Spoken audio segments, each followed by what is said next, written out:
Dr. Eric Kelly III and a host of phenomenal speakers from all around the globe for this 7-day virtual event that you don't want to miss. The mission of the Black Business Expo is to raise scholarship money from kids all the way from high school all the way from college. The Black Business Olympics is one of the largest Black business showcases in the world. It is an opportunity for businesses and companies to showcase their businesses globally. We are going to be giving away laptops up to $5,000 away to students. Again, I'm Olivia Appleberry, the founder of 2 Cents Finance and one of the speakers for the expo. I am so excited to see you there. For more info, go to www.blackbusinessexpousa.com or call 919-308-9090 and hope to see you there.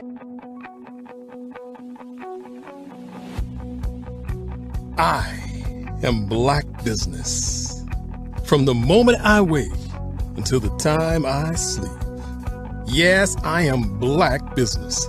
I am Black Business. Tell me, are you Black Business? I am Black Business. Do you support Black businesses? Listen, I support Black business because I am Black Business. Black Business Expo, one of the largest business showcases in the history of Black business in the world. The world! Sign up today at www.blackbusinessexpousa.com or call 919-308-9090. I am Black Business. I am Black Business. From the moment I wake until the time I sleep, I am Black Business. I am Black Business. Are you Black Business? I am Black Business. Do you support Black businesses? I support Black business because I am Black business. Black Business Expo, one of the largest business showcases in the history of Black America in North Carolina. Sign up today at www.blackbusinessexpousa.com or call 919-380-9090. I am Black Business. I am Black Business. From the moment I wake until the time I sleep, I am Black Business. I am Black Business. Are you Black Business? I am Black Business. Do you support Black businesses? I support Black business because I am Black business. Black Business Expo, one of the largest business showcases in the history of Black America in North Carolina. Sign up today at www.blackbusinessexpousa.com or call 919-380-9090. I am Black Business. I am Black Business. From the moment I wake until the time I sleep, I am Black business. I am Black business. Are you Black business? I am Black business. Do you support Black businesses? I support Black business because I am Black business. Black Business Expo, one of the largest business showcases in the history of Black America in North Carolina. Sign up today at www.blackbusinessexpousa.com or call 919-380-9090. I am Black business. I am Black business. Over the past few years, we've seen the growth of existing and new initiatives focused on financial inclusion, building global networks, and reducing the wealth gap in response to the idea there's not enough seats at the table. Whether their outcomes are to increase the representation of Black executives on corporate boards, ensure an inclusive global economy, or to create new U.S. African commercial pathways, the strategies are often carried out by separate programs. The question is, should they be? With the continent of Africa being home to more than half of the world's fastest growing economies, the youngest workforce, over 400 companies generating more than $1 billion annually, 700 generating more than $500 million annually that are poised for growth, and being the destination of nearly $5 billion in venture capital in 2021. Diversifying U.S. and Africa commercial engagement by building bridges between African businesses and their U.S. diaspora should begin being seen as mutually beneficial. From helping to reduce Africa's enormous capital gap to catalyzing two-way trade opportunities, the COVID-19 global pandemic hopefully has taught us that global challenges and opportunities are more interconnected than we thought. During the pandemic, African companies like Unicorn Flutterwave, insurance provider Reliance Health, ride-hailing app Yasir, and 54Gene, the continent's first bank of DNA on people of African descent, proved that when African companies have access to networks, capital, and information, they grow big, grow fast, and create solutions that are valuable to the world. This is why Be Direct was created. We are the first U.S.-based but African-centric board preparedness and board search company designed to connect U.S. Black talent and corporations to African businesses. Unique and fundamental to Be Direct's success is our process of helping board candidates adapt their experience and networks to an African context before they're connected to high-growth companies that are looking to locally and globally scale. From our focus groups with African business execs and government leaders, we don't ignore the sentiment that business is easy, but people are hard. Having a pool of board candidates with hard-to-access networks and extensive experience across the business life cycle, including successfully raising capital, is table stakes for an initiative like this. So yes, we have that. But corporate or entrepreneurial success in the U.S. does not guarantee success in Africa. Developed alongside industry partners on the continent, our training program, Be Direct Prep, is designed to transpose their experience to create cultural comfort, understanding, and a commitment to helping businesses in Africa scale. Our board governance sessions are African, continental, and country-specific, integrated with cultural awareness and dexterity training, masterclasses led by African industry execs, and mentoring and coaching from African continental-based facilitators. But even more unique to Be Direct Prep, we cap off our training program with an immersion trip to help candidates that have not been to Africa before see and feel Africa's complexity and opportunity from African soil. We all know traditional network-based board placement has historically left a lot of us out of ever really being in the paid board pipeline. Our strategy supports the work of many great organizations that are successfully filling seats at U.S. board tables by creating more tables for those that are still left on the sideline. It's time to start seeing the role and value of U.S. Black talent and businesses on the continent of Africa differently. Old perceptions and habits limit economic inclusion. Let's transition Black talent and the African businesses they will support from the periphery of the global economy to its core. Living in a global lockdown, we all know now how fast local and global economies can change, and see the value of having businesses that hire, strengthen local value chains, and even grow globally. Status quo in any form holds back progress. We must democratize U.S.-Africa commercial engagement by socially and economically connecting cultures that have long been disconnected. It's time for Africa's U.S. diaspora to redefine their global value by helping African businesses scale continentally and globally.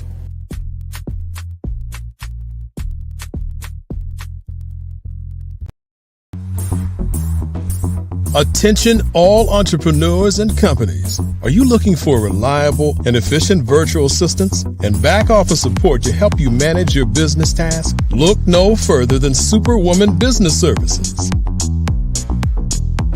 Our team of virtual assistants provides a full range of administrative support services, including operations management, social media marketing, and much more. We also offer website design services to help you create a professional online presence that reflects your unique brand. In addition to administrative support and website design, we offer business development and structuring services to help you grow your business and achieve your goals. We'll work closely with you to identify areas of improvement and develop a customized plan to help you reach your full potential. At Superwoman Business Services, we understand that running a business can be overwhelming and time-consuming. That's why we're here to help you fly high and achieve success. Our virtual assistants are highly skilled, experienced, and dedicated to providing you with the support you need to thrive. Come fly with us and take your business to new heights. Let us help you become the superhero entrepreneur you are meant to be.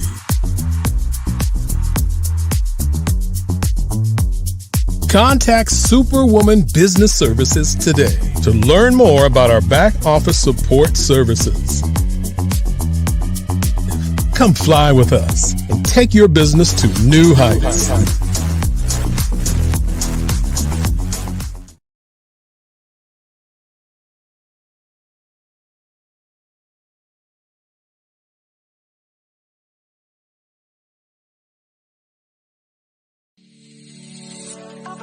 Did you know that our black dollar only lasts for 6 hours in our community?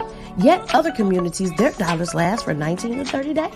The Black Wall Street Nation. Black Wall Street Nation. Yes, that's why we created the Black Wall Street Nation. Black Wall Street Nation is a centralized directory available to all black businesses across the world.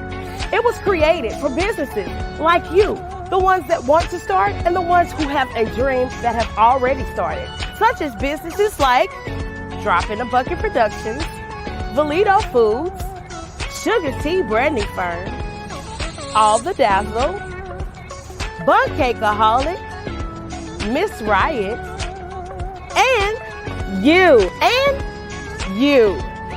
We'll have marketing, seminars, and some funding coming soon just for you.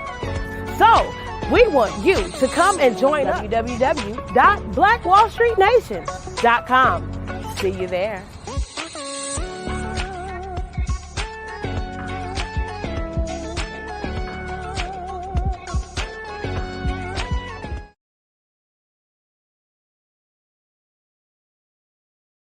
I'd like you to imagine with me, if you will, opening an app where you can collaborate with like-minded individuals from around the world, get inspiration and in-app tools to launch and grow your business, as well as share your knowledge and earn compensation, all in one app. Well, the name of that app is Truso, short for Truly Social. Hi, I'm Matthew Newman, the founder and CEO of Truso. A new concept in social media, Truso is designed from the ground up to be a platform that's both social and empowering for all its users. How exactly do we do that? I'm glad you asked.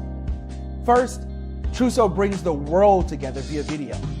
Psychologists assert that video provides a significantly more effective connection than audio only. When you enter a community on Truso, you're face to face. Second, on Truso, you don't have to have 1 million followers to monetize.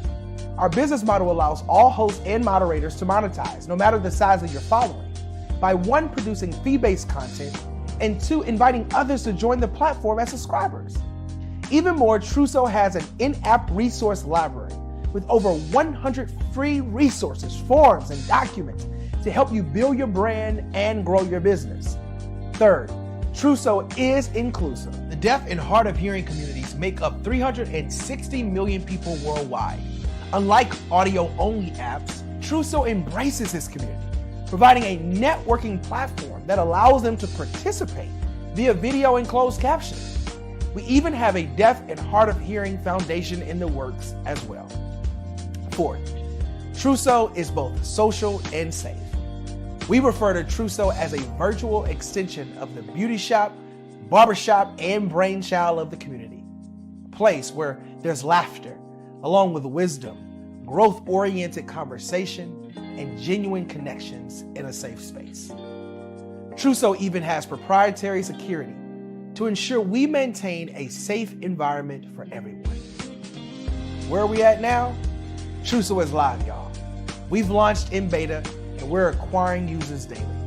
We have an incredible development and marketing team, plus amazing celebrity influencers at the table, helping us spread the word around the globe, beginning within the African diaspora and beyond by creating a safe space for growth, connection, and collaboration.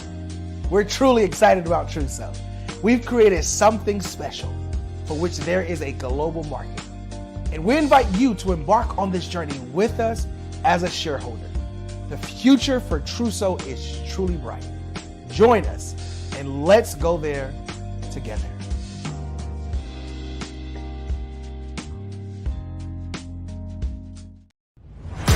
Social media is evolving. It's more vibrant, more colorful, more energetic, and so are you. It's not just photos anymore.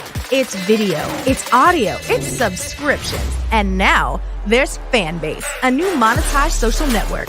Fanbase delivers the complete native app experience with full content monetization for every user. No algorithms that shadow ban your engagement or growth, and no ads. Follow anyone for free and subscribe directly to your favorite creators for $4.99 a month. Plus, show some love by tipping on any post. Also, make a Fanbase page and monetize your content the same way. Finally, connect with your followers by posting the amazing content you already create. And now, get paid for it. It's time to energize and monetize, because everyone's a fan of something and everyone has a fan base.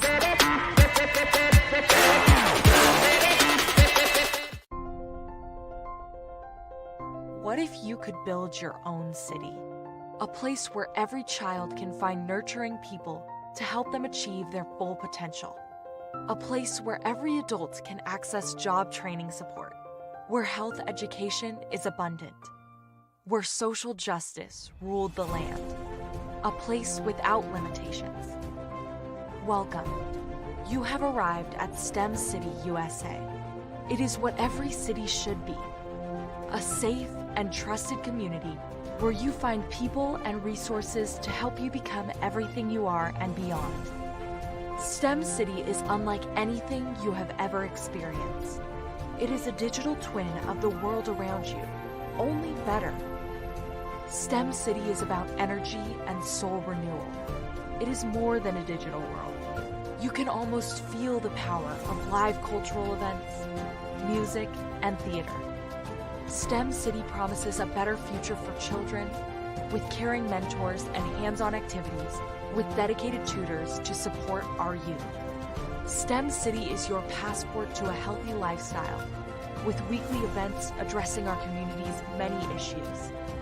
STEM City is your financial well-being with helpful information on wealth management, career advancement, job training, and so much more. STEM City is the community you deserve. It is the city where your dreams can come true. STEM City USA, a place in the sky that is accessible to all who reach for the stars.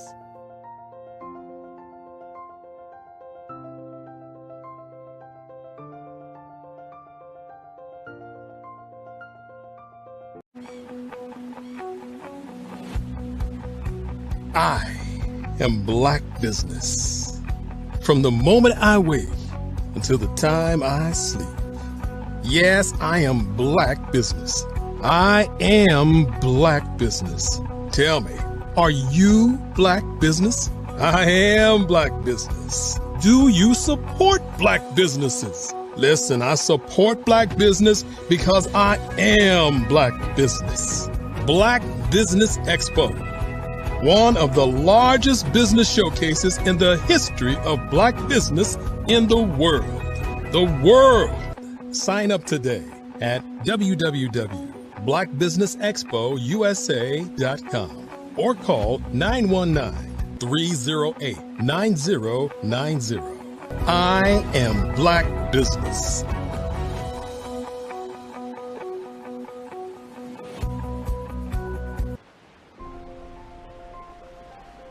What if you could build your own city? A place where every child can find nurturing people to help them achieve their full potential. A place where every adult can access job training support, where health education is abundant, where social justice ruled the land. A place without limitations. Welcome. You have arrived at STEM City USA. It is what every city should be. A safe and trusted community where you find people and resources to help you become everything you are and beyond. STEM City is unlike anything you have ever experienced. It is a digital twin of the world around you, only better. STEM City is about energy and soul renewal. It is more than a digital world. You can almost feel the power of live cultural events, music, and theater. STEM City promises a better future for children with caring mentors and hands-on activities with dedicated tutors to support our youth. STEM City is your passport to a healthy lifestyle with weekly events addressing our community's many issues. STEM City is your financial well-being with helpful information on wealth management, career advancement, job training, and so much more. STEM City is the community you deserve. It is the city where your dreams can come true. STEM City USA, a place in the sky that is accessible to all who reach for the stars.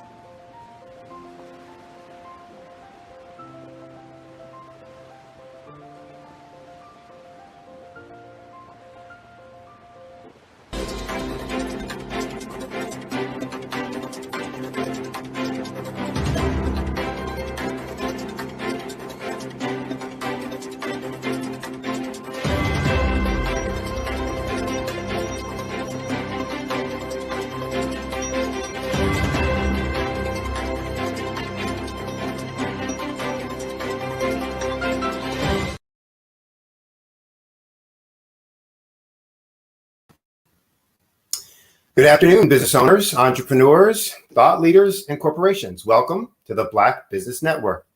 My name is Sidney Wormsby. I'm your business moderator for this afternoon on the Black Business Network. The Black Business Network is a 24-hour business network showcasing Black businesses, business owners, entrepreneurs, and thought leaders worldwide. We have speakers from North Carolina, from London, from Singapore, Africa, Japan, and cities all over the United States. The Black Business Network is a global community sharing its business knowledge to empower, inspire, and educate businesses about business. Our first speaker this afternoon is Miss Andrea Adams Edwards. Miss Edwards spends a life of adventure, of all kinds of exciting activities, and she brings this activity to all that she does. She's a speaker, a coach, a mentor, radio and television host of the show Power Voice, and was unleashed after receiving mentorship from Les Brown. Andrea was also mentored to Think into Results by John Tallarico, and uses this experience through role modeling and self-expression to empower youth to develop public speaking skills, access their inner self-talk, change their mindset, and transform their lives by improving their relationship with themselves and others. She's not only a mother, but also an entrepreneur, a best-selling author, and she advocates for A21.org, whose mission is to end modern-day slavery and human trafficking. A wonderful individual, going to have a lot of powerful things to say. Won't you please welcome Miss Andrea Adams Edwards. Hello, thank you so much for that wonderful introduction.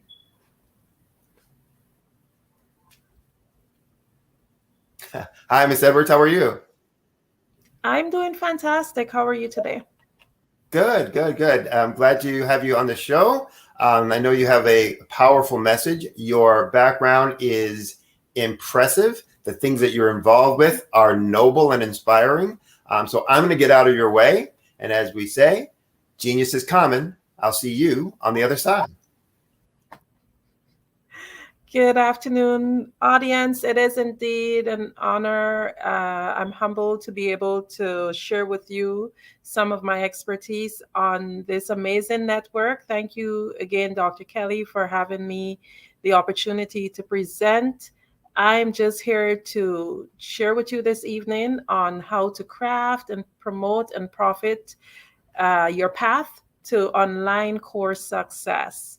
So, are you eager to launch your course, but are you uncertain about the necessary steps to take? I'm going to help you with some tips this evening on how you can do so. As a business owner, sometimes as a coach, a teacher, educator, you just want to be able to get your content out there. But in many cases, it's so difficult because sometimes we're not tech savvy. Sometimes we just don't know how to get there. And you know what it said, if you're uncertain, the best thing to do is to ask. It really lends help in that learning curve. In today's session, you'll discover the benefits of having an online course, understanding the e-learning platforms, their cost, and how to choose the right one for your needs, a step-by-step guidance on creating your perfect course, harnessing the power of AI in course development, and effective strategies for marketing and selling your courses. So let's get to it. So we're going to first create by looking at some of the advantages of having an online course. Some of them are the huge market. There's a huge market for online courses. There is a possibility of increased income. You can leverage your time. You know, time is money. You can create more leads for your coaching business. You can set your positioning in the market. You can better impact the world. And you can take the content that you've made for your course and you can repurpose it. So, in terms of being able to have a piece of the pie, as we call it, the online marketing or the e-learning market was valued at $197 billion, and that was in 2020. And guess what? It's expected to grow. So why not just grab a piece of that pie? By 2030, it's expected to be valued at about $840 billion in income from online platforms. So make sure that you do not miss out. So this year is actually a growth rate of about 17.5%. That's between 2021 to 2030. I know that sounds like a lot of information, and we really and truly just want to get down to how do you do it. So some other advantages that we have is increased income. As a coach, there are numerous ways to earn your income. Group coaching is actually one of the most popular ways. For me personally, when I started out coaching, I just wanted to do one-on-one coaching. But after coaching many persons one-on-one and going through training, I realized that, hey, there's a great love and appreciation for group coaching. There's so many advantages of it. And one of the advantages is actually your time. Since the pandemic, the demand for remote learning has increased, and so has the potential to increase your income by offering services. An online course helps you to earn that additional income outside of your traditional job. You might have noted, like many of the speakers that we have here, they're business owners, but quite a few of them also have that 9 to 5. So what I encourage you to do, if you have a message or you have a course, you have something to do, why not create your 5 to 9, as I call it, where you can earn additional income? So as I said, you get to leverage your time better, which is another advantage. Having a course moves you from working not only with one-on-one clients, but to many, because this means you can serve and help more people in your target market with the skills that you have. By creating an instructional video and publishing it online, anyone across the globe can learn at any time of the night or day. Your students will be able to watch your videos on their own time, which means that they don't have to take time out of the day just so that they can learn from you. And the best part is that if someone lives in a different continent, they still have the same access. As long as you have access to high-speed internet, it means that you have access to learn. Isn't that amazing? Another advantage of creating a course is that you can create leads. The whole idea of having a business is to grow it, and you need to grow it by creating your leads. So if you're putting together an e-course, you can help your students online and get them to take a higher price course. So for example, you already have a course and your students would have already gained trust in you. You would have already built that rapport. You can introduce your course, your new course, from an existing course. So that's quite an advantage. Next, you can have a great positioning in the market. Having another layer to your offers or your products is always and has always been one of the greatest things a business can do. Many times we engage in leads in terms of having layers, because sometimes we buy something and before we know it, we're buying something else to complement that. This is the same way your course works. You can put different layers to it, or we call different tiers. So for example, you can have a beginner friendly course, and then you can have a more advanced course. So there's ways that you can actually add value to your courses and actually increase your income. And for me personally, one of the advantages that I find highly impacts me is the impact that my skills and my knowledge will have on the world. What a great thing. If you have a coaching business and you're working on one-on-one, one of the things that you will find is that most of the clients have the similar or the same conversations. And I can give you a personal example of that, because when I started coaching, I wanted to do empowerment coaching. And after I was going through my hours to gain my certification, I realized that there are two things that each person had in common, and it was communication issues and relationships, and they could not exist without the other. And for me, it just went back with everything else that I believed in. I'm still able to empower people, but I have a better understanding now of communication and relationships, and I can help people who really want to know more about that or to solve a problem relating to them. A lot of your client sticking points are common, and guess what? If you write a course, many people will want to benefit from it. There are also ways that you can go online. There's certain websites where you can learn what people are looking for. But we'll talk about that as we move forward. Now, the other thing you can do, another advantage, is to repurpose that content. Yes, you spent your time, you made your videos, you write out your coursework, you did all of that. Maybe you even have videos of in-class teaching, whatever it is, but you can repurpose all of that content. The content you create for your e-learning platform can be repurposed for many other platforms. It could be used as blog posts, for social media mentions, emails, mini courses, lead magnets. Content is often key to conversations and growing your business. So you have a course ID and you understand the numerous advantages of creating and selling this course. But how do you transfer it from the thought to online? Because it's one thing to be maybe in your computer or in your brain, but how do you get it online where you can actually have someone click and convert it to money? What exactly is an e-learning platform, or what we commonly call online course platform? An e-learning platform is also referred as an online learning platform. We use the terms interchangeably, and it's a digital setting for students to learn in, basically. This means that the knowledge gained through the access and the absorption of educational content can take place live at set times or through pre-recorded lessons completed on your own time. When creating a course, you will want to determine which platform is best for you. According to an article, I like to do my little research online. This here would have been a website, an article by Badura Mani, dated on February of this year.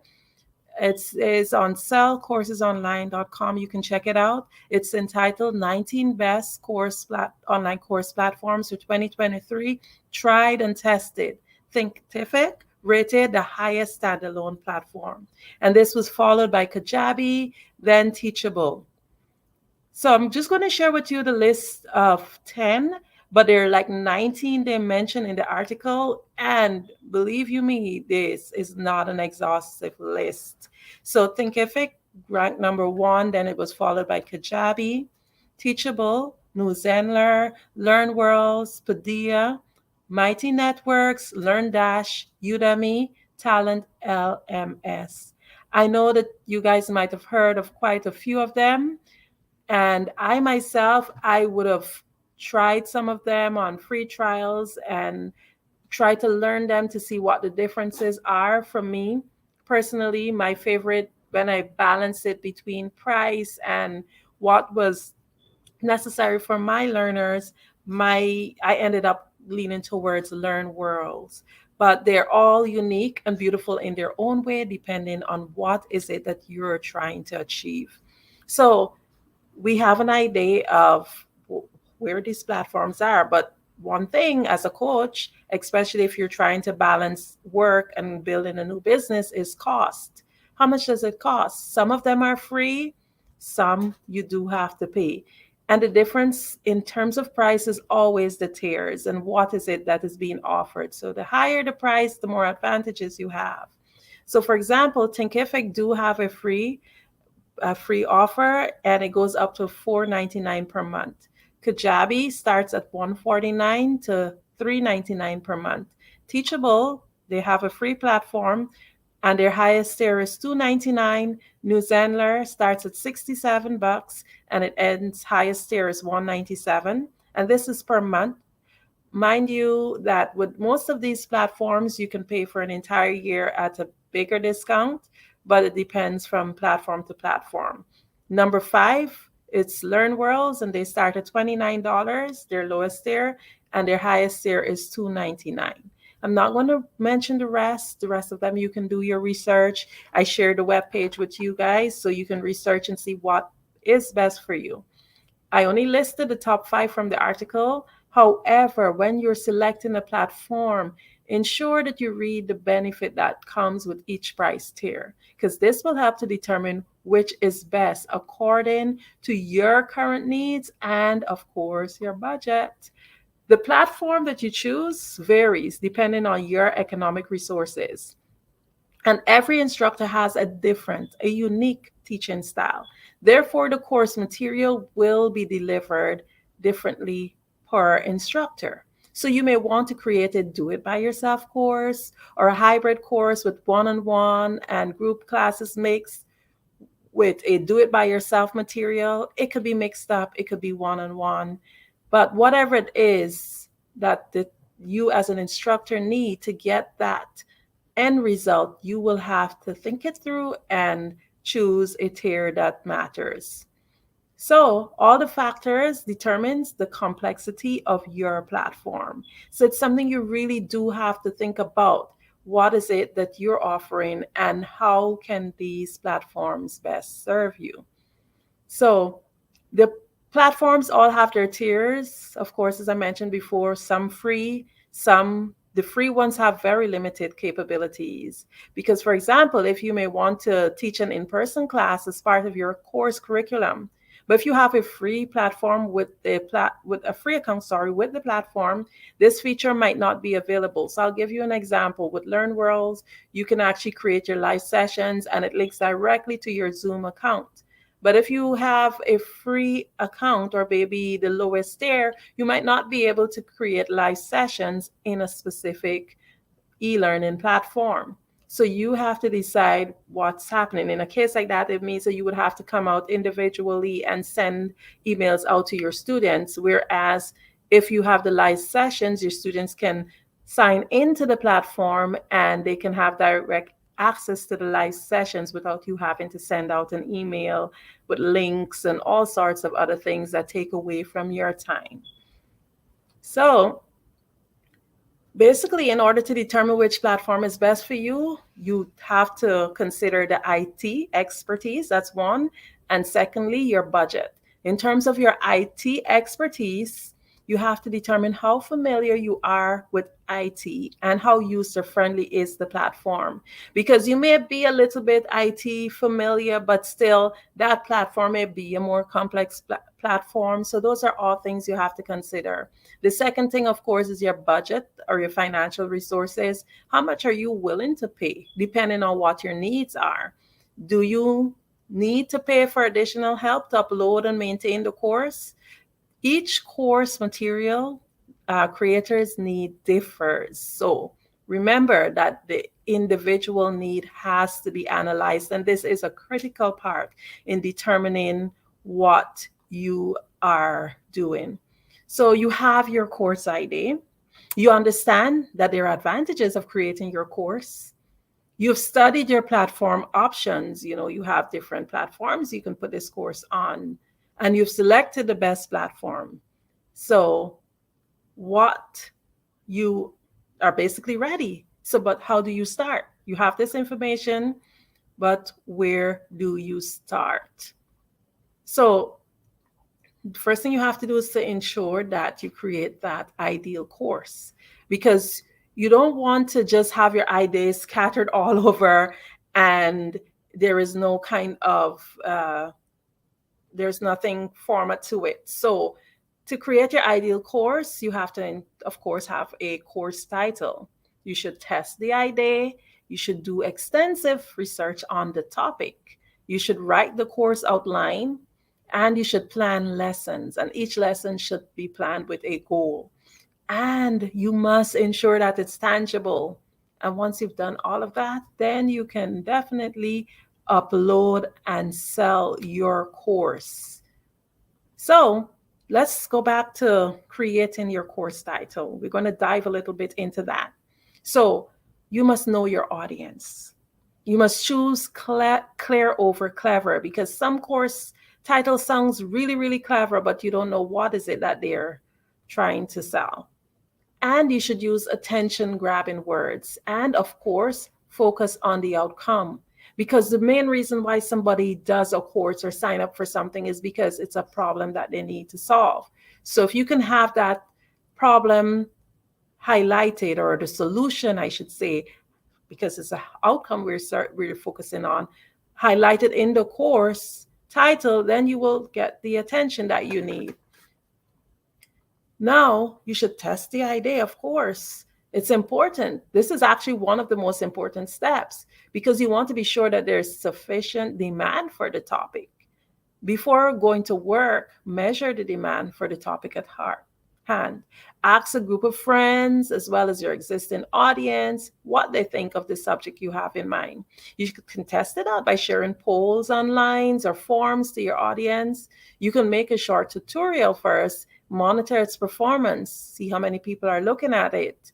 Then you can follow up on the tutorial on social media or via email, asking your audience if this type of material is something they're interested in. You can also use websites such as answerthepublic.com to gather information. What this website does is tell you what people are asking for. It actually gathers, it's like an AI website that gathers details and gathers data on what people are asking for. What are they asking for in the search engines? So you can see those hot topics, and if you can solve whatever problem is there, then you can go right ahead and have that course launch.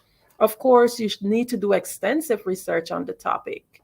As the expert, you never want to find yourself sharing incorrect information. That will definitely quickly damage your reputation. So ensure that you have extensive knowledge on the topic. As part of your thorough learning process, go beyond what the course attendees will actually expect. Go beyond what they can find on Google. Go to libraries, go wherever it is you got to go, to special webinars, and go to even your competitors' classes. see what they have to offer. Also, you can perform keyword searches. Of course, we have the internet, so make sure you utilize that fully. So from this, you can get a better feel of all the kinds of questions that your audience might be interested in. Then, of course, you write the course outline. Now it's time to develop the curriculum or the outline of your course. So you write it down and you list different lessons. Break it down to main topics that you would want to cover. Go in logical order and try to make your ideas evolve naturally from one to the other to ensure a smooth and frictionless learning process. Now we have the lessons. Each lesson, you will have a lesson for each week or each session. So you have to plan each lesson with a goal. Decide what is the outcome of each lesson. What is the takeaway point? That is very important because you want to ensure that whatever it is that you're trying to have your students learn, that point has actually been highlighted. Now you have to ensure that your course is tangible. No one will want to buy a course unless they're going to receive a measurable benefit from it. Was it solving a problem? Or is a skill being obtained? How will this course actually help the buyer? Because I'm not going to buy something at the end of the day that's not going to help me. I'm not going to spend my money buying stuff that's not going to help me.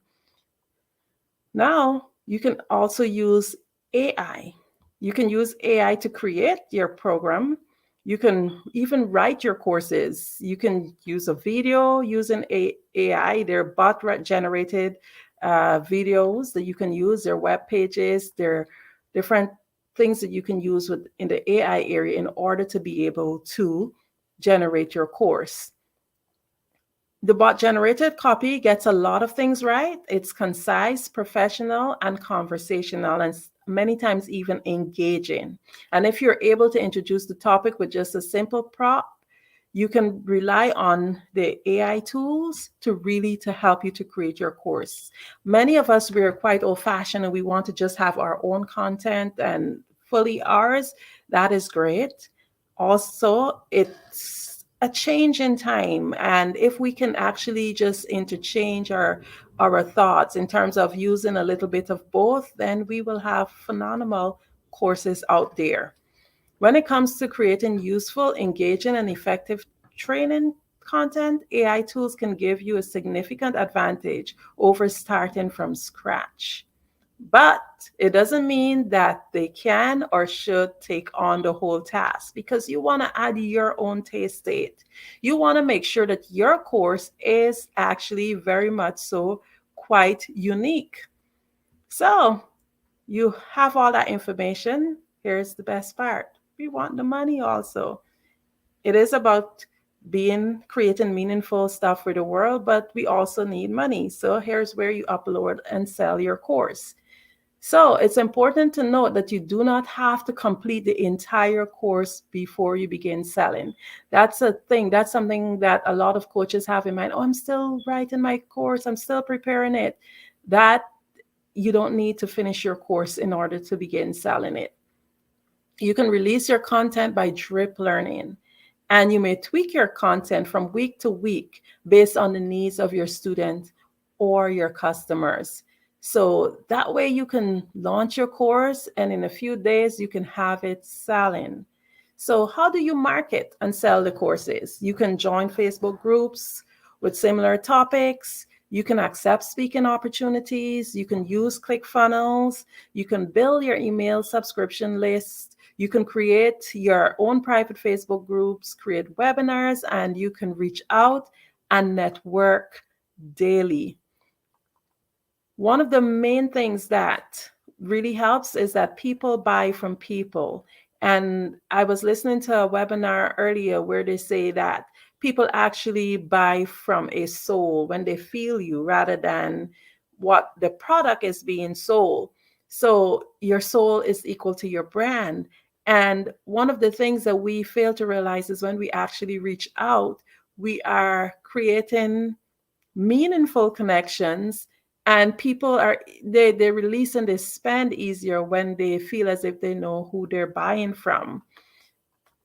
So you can create your Facebook group. That's really one of a very lucrative way of doing it, because if you already have a group and you already know the interest that they have, Facebook group actually creates like exclusivity, and it helps you to know what your people want. People go looking for groups for that are in their interests. So for example, if you create a group on self-love and you have people keep coming into the group and it's growing, you know that these people already they're looking for your content. And it also helps you to create meaningful relationships with your customers, because your customers would have already started to know you better. And once you've created that group, then you can easily put out posts saying, hey, I have this course, would you be willing to join? And then it's easier for you to sell it that way. So this here, what I've shared is not an exhaustive list of the ways to create or how to market or how to sell your courses. There's so many other ways out there that you can do it. But this here gives you a guidance, it gives you a start. The entire idea is just to be creative. Most of all, be consistent, because consistency is what gets you there. And think outside of the box and be authentically you. Now, if you would like to be coached and also learn more about this topic, you can visit adornamelearninginstitute.com. I am Andrea Adams. I am a mindset, communication, and relationship coach. I can be reached at Linktree Adorname, Linktree/Adorname. I want to say thank you again to Dr. Kelly and the team at the Black Business Network for giving me this opportunity to be able to share a little bit of my knowledge with you. And hopefully I can expand on this if I'm invited to be here again next month. Thank you so much. Well, you will definitely be invited to be back again with all that info and insights, etc. So really appreciate it. Just for folks to connect with you, if you could spell out your contact info. I didn't hear you do that earlier, but just to make sure somebody doesn't go to the wrong space or can't find you, etc. Could you say the best ways to contact you and spell that out for them? Certainly. My best way to be contacted, which I prefer, it's via Linktree, which is very popular now. So once you type in Linktree, you place / and you do Adorname, which is ADORNAMI. Linktree / Adorname. Okay, great. And that's your preferred, you said, right? Yes. Okay. Well, again, we really appreciate you being on. It was great information. Look forward to you being back again with this and other topics to communicate on. And look forward to hearing more about the adventures that you're on. It's quite a list of yes. things that you're doing. Scuba diving, skydiving, like where don't you dive? Yes, my next plan is the bungee jump. All right. You have fun with that, all right? All right. Remember, genius is common. We'll see you on the other side. Thank you.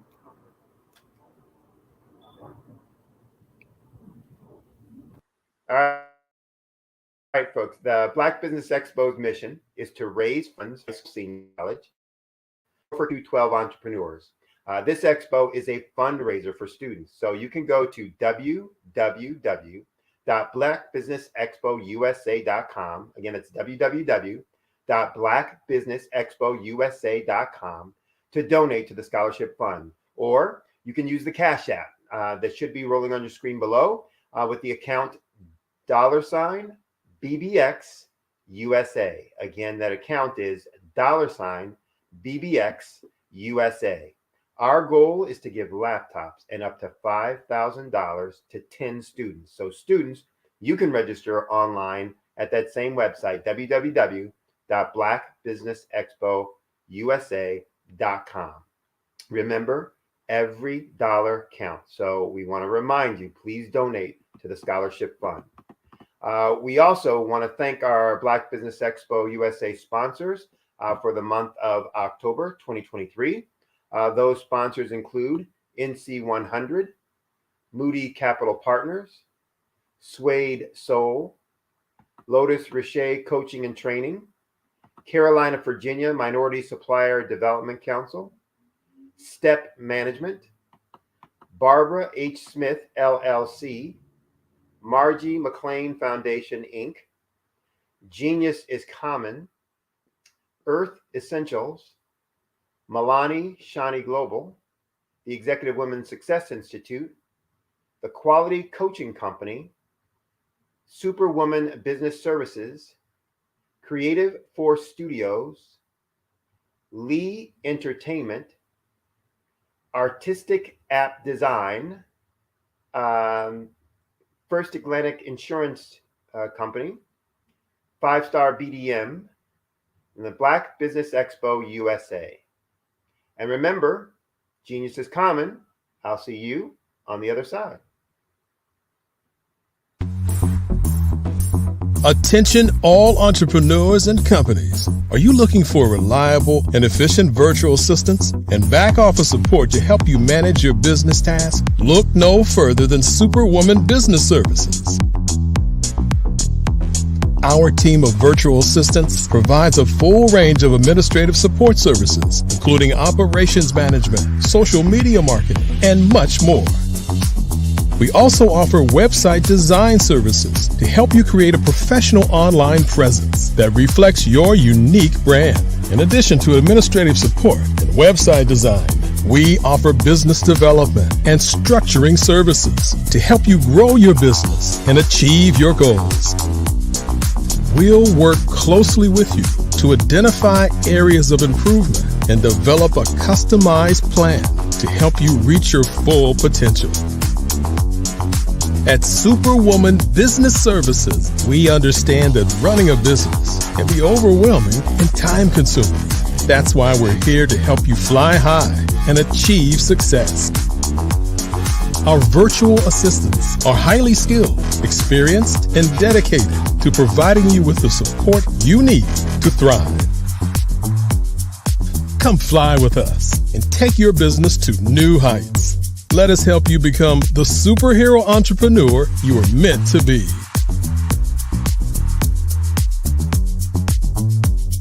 Contact Superwoman Business Services today to learn more about our back office support services.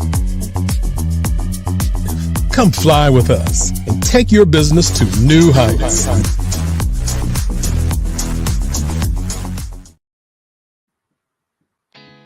Did you know women represent just 3% of Fortune 500 CEOs and less than 15% of corporate executives at top companies worldwide? Have you wondered what the secrets are to getting into the top ranks, whether in the private or public sector? Do you want to figure out how to stop being held back in your career or passed over for promotion? Then you're in the right place. Hi, I'm Dr. Madeline Ann Lewis, President and CEO of the Executive Women's Success Institute. I have decades of experience in the military, the federal government, and corporate America, and my mission is to help women succeed and tap into their full potential. I want to reach 1 million plus women around the world to become the leaders they are meant to be. So if you want to move into a management or executive level position, or maybe you are a female veteran transitioning out of the military into business entrepreneurship, then reach out to the Executive Women's Success Institute at 301-693-3284. Let us get you on the fast track to success.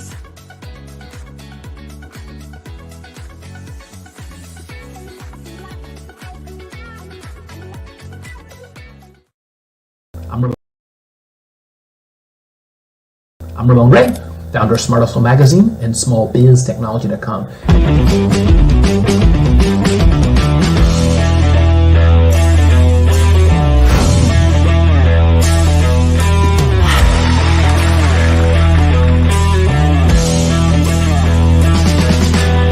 You're here today to celebrate small business success. Stand up on your feet. You rock the house. learn? For me, success comes from failure. One thing not to do is shake somebody's hand like this.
Dr. Eric Kelly III and a host of phenomenal speakers from all around the globe for this 7-day virtual event that you don't want to miss. The mission of the Black Business Expo is to raise scholarship money from kids all the way from high school, all the way from college. The Black Business Olympics is one of the largest Black business showcases in the world. It is an opportunity for businesses and companies to showcase their businesses globally. We are going to be giving away laptops up to $5,000 away to students. Again, I'm Olivia Appleberry, the founder of 2 Cents Finance and one of the speakers for the expo. I am so excited to see you there. For more info, go to www.blackbusinessexpousa.com or call 919-308-9090 and hope to see you there. I am Black Business. From the moment I wake until the time I sleep. Yes, I am Black Business. I am Black Business. Tell me, are you Black Business? I am Black Business. Do you support Black businesses? Listen, I support Black business because I am Black Business. Black Business Expo, one of the largest business showcases in the history of Black business in the world. The world. Sign up today at www.blackbusinessexpousa.com or call 919-308-9090. I am Black Business. I am Black Business. From the moment I wake until the time I sleep, I am Black Business. I am Black Business. Are you Black Business? I am Black Business. Do you support Black businesses? I support Black business because I am Black business. Black Business Expo, one of the largest business showcases in the history of Black America in North Carolina. Sign up today at www.blackbusinessexpousa.com or call 919-380-9090. I am Black Business. I am Black Business. From the moment I wake until the time I sleep, I am Black Business. I am Black Business. Are you Black Business? I am Black Business. Do you support Black businesses? I support Black business because I am Black business. Black Business Expo, one of the largest business showcases in the history of Black America in North Carolina. Sign up today at www.blackbusinessexpousa.com or call 919-380-9090. I am Black business. I am Black business.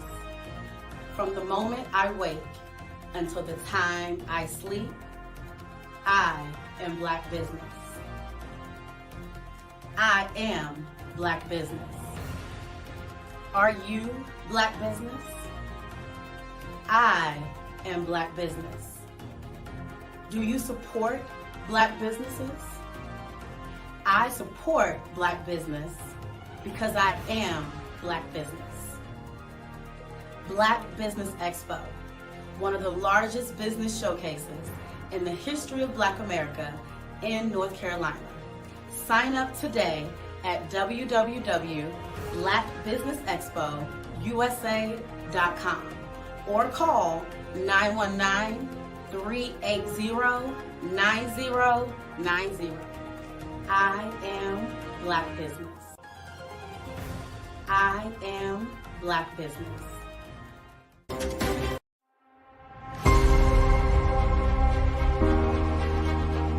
10 breaths. And we're going to do this by keeping our eyes open. So often we want to close our eyes and separate ourselves. But in this case, you want to make your reality the same inside as it is outside. So keeping your eyes open at a soft gaze. Cordelia Gaffar, a very interesting lady who is poised and focused on one of the most significant issues facing professional women nowadays. Cordelia is a ultimate joy goddess who really focuses on the important connection between pleasure and productivity. How do we actually connect our physical bodies, our embodied wisdom as women, into the work that we do in a daily goal-focused project or in our profession? Cordelia is going to help enlighten us on that. Welcome, Cordelia. Thank you so much for joining Women of Truth. We're nominated for the Health Thought Leadership Award, which was this award which you'll be getting in Dubai in 2024. But today we wanted to get to know you. So I started doing workshops in my local mosque. Yes, I'm Muslim. And so one day at one of those workshops, that was.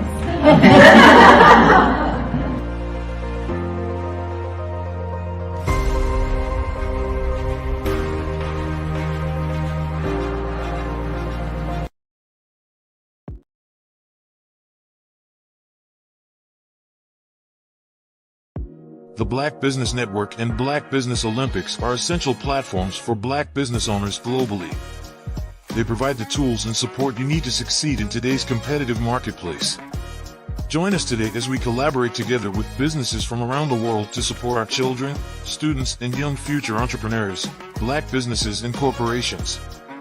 We raise funds for students going to college and young entrepreneurs who are aspiring to be business owners, and we invite you to be a contributor today. Visit the website www.blackbusinessexpousa.com to connect with and learn more about how the Black Business Network and Black Business Olympics can help you not only share your amazing business story to businesses, but also serve future generations. Hello, my name is David Jones, CEO and co-founder of the Hello LLC, where we help businesses build a culture, brand and experience, and leverage technology to pivot into Web3.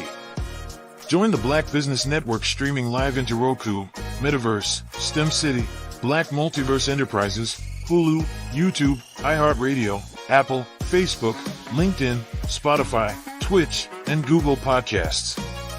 Tune in, turn on, and let's thrive.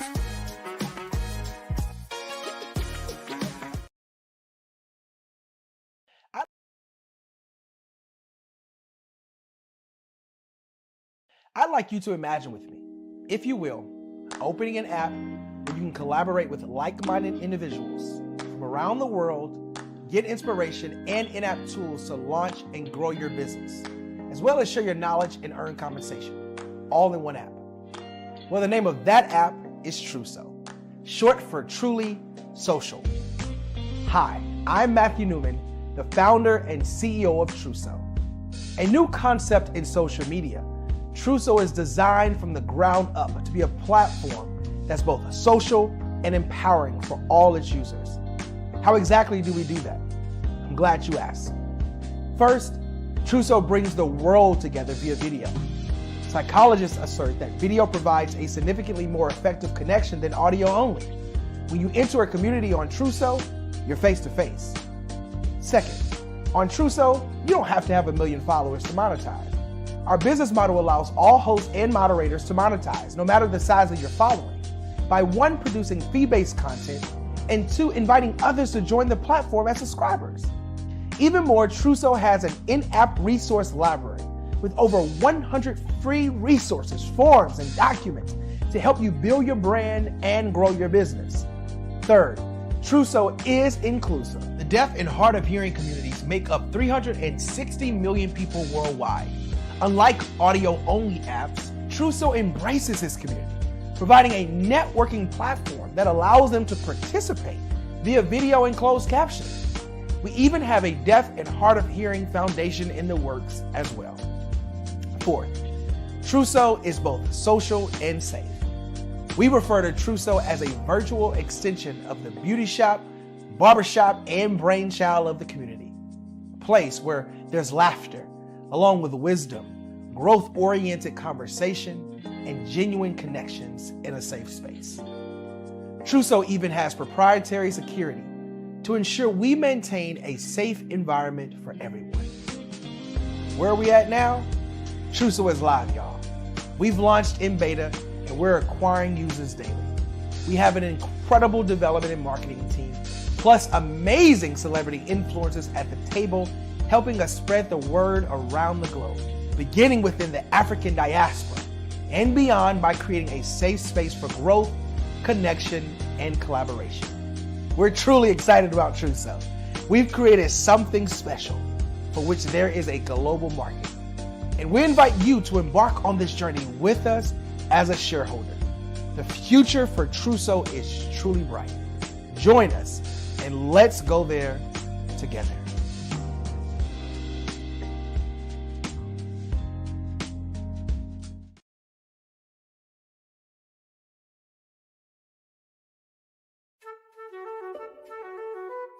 This is Dr. Arnold T. Petsworth. He's the owner of Petsworth Vet World, a veterinary clinic in Hopton, Connecticut. His patients include dog, cat, frog, fish, Goldie, dog, and this alpaca. Due to doctor-patient confidentiality, we can't tell you their names. Business at Vet World was steady, and then quarantine hit. Neighbors brought new four-legged friends into their homes. Bunnies. Bunnies everywhere. Dr. Petsworth welcomed these new patients with open arms. The only problem? There were more appointments than he could manage. That's when Dr. Petsworth turned to his American Express business card, which offers spending potential that's built for his changing business needs. He decided to hire a new assistant, Julio, and with spending power built for business purchases, he used his card to furnish a new exam room. Together, Dr. Petsworth, Julio, and American Express Business made sure all the pets of Hopton got the love and care they deserve. And everyone was happy. Get the card built for business by American Express.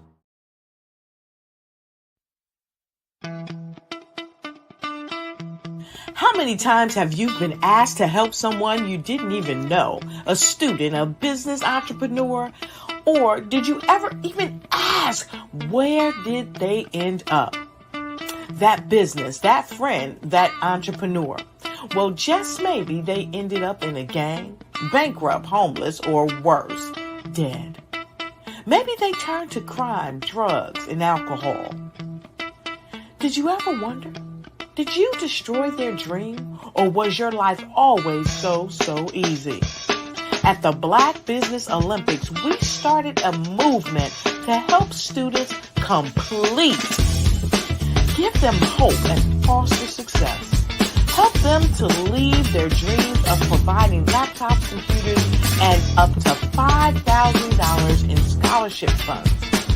Today, We ask you to help a student, a business owner, or an entrepreneur to realize their dream by sponsoring them, supporting them, and buying from them. Consider this. With $1.6 trillion in our Black community, we only ask for a small donation for our students, our businesses, and our entrepreneurs. And you can change a life today. So I ask you, what are you going to do? Sit on the sideline and watch our students in high school be leaders, miss out on their dream from lack of resources? Or are you going to donate to the movement and change their future and yours as well? Give us a call today at 919-308-9090. Change their life by investing with action to the Black Business Olympic Fund. The Black Business Olympics, one of the largest business showcases of Black business in the history of the world.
I am Black Business. From the moment I wake until the time I sleep. Yes, I am Black Business. I am Black Business. Tell me, are you Black Business? I am Black Business. Do you support Black businesses? Listen, I support Black business because I am Black Business. Black Business Expo, one of the largest business showcases in the history of Black business in the world. The world! Sign up today at www.blackbusinessexpousa.com or call 919-308-9090. I am Black Business.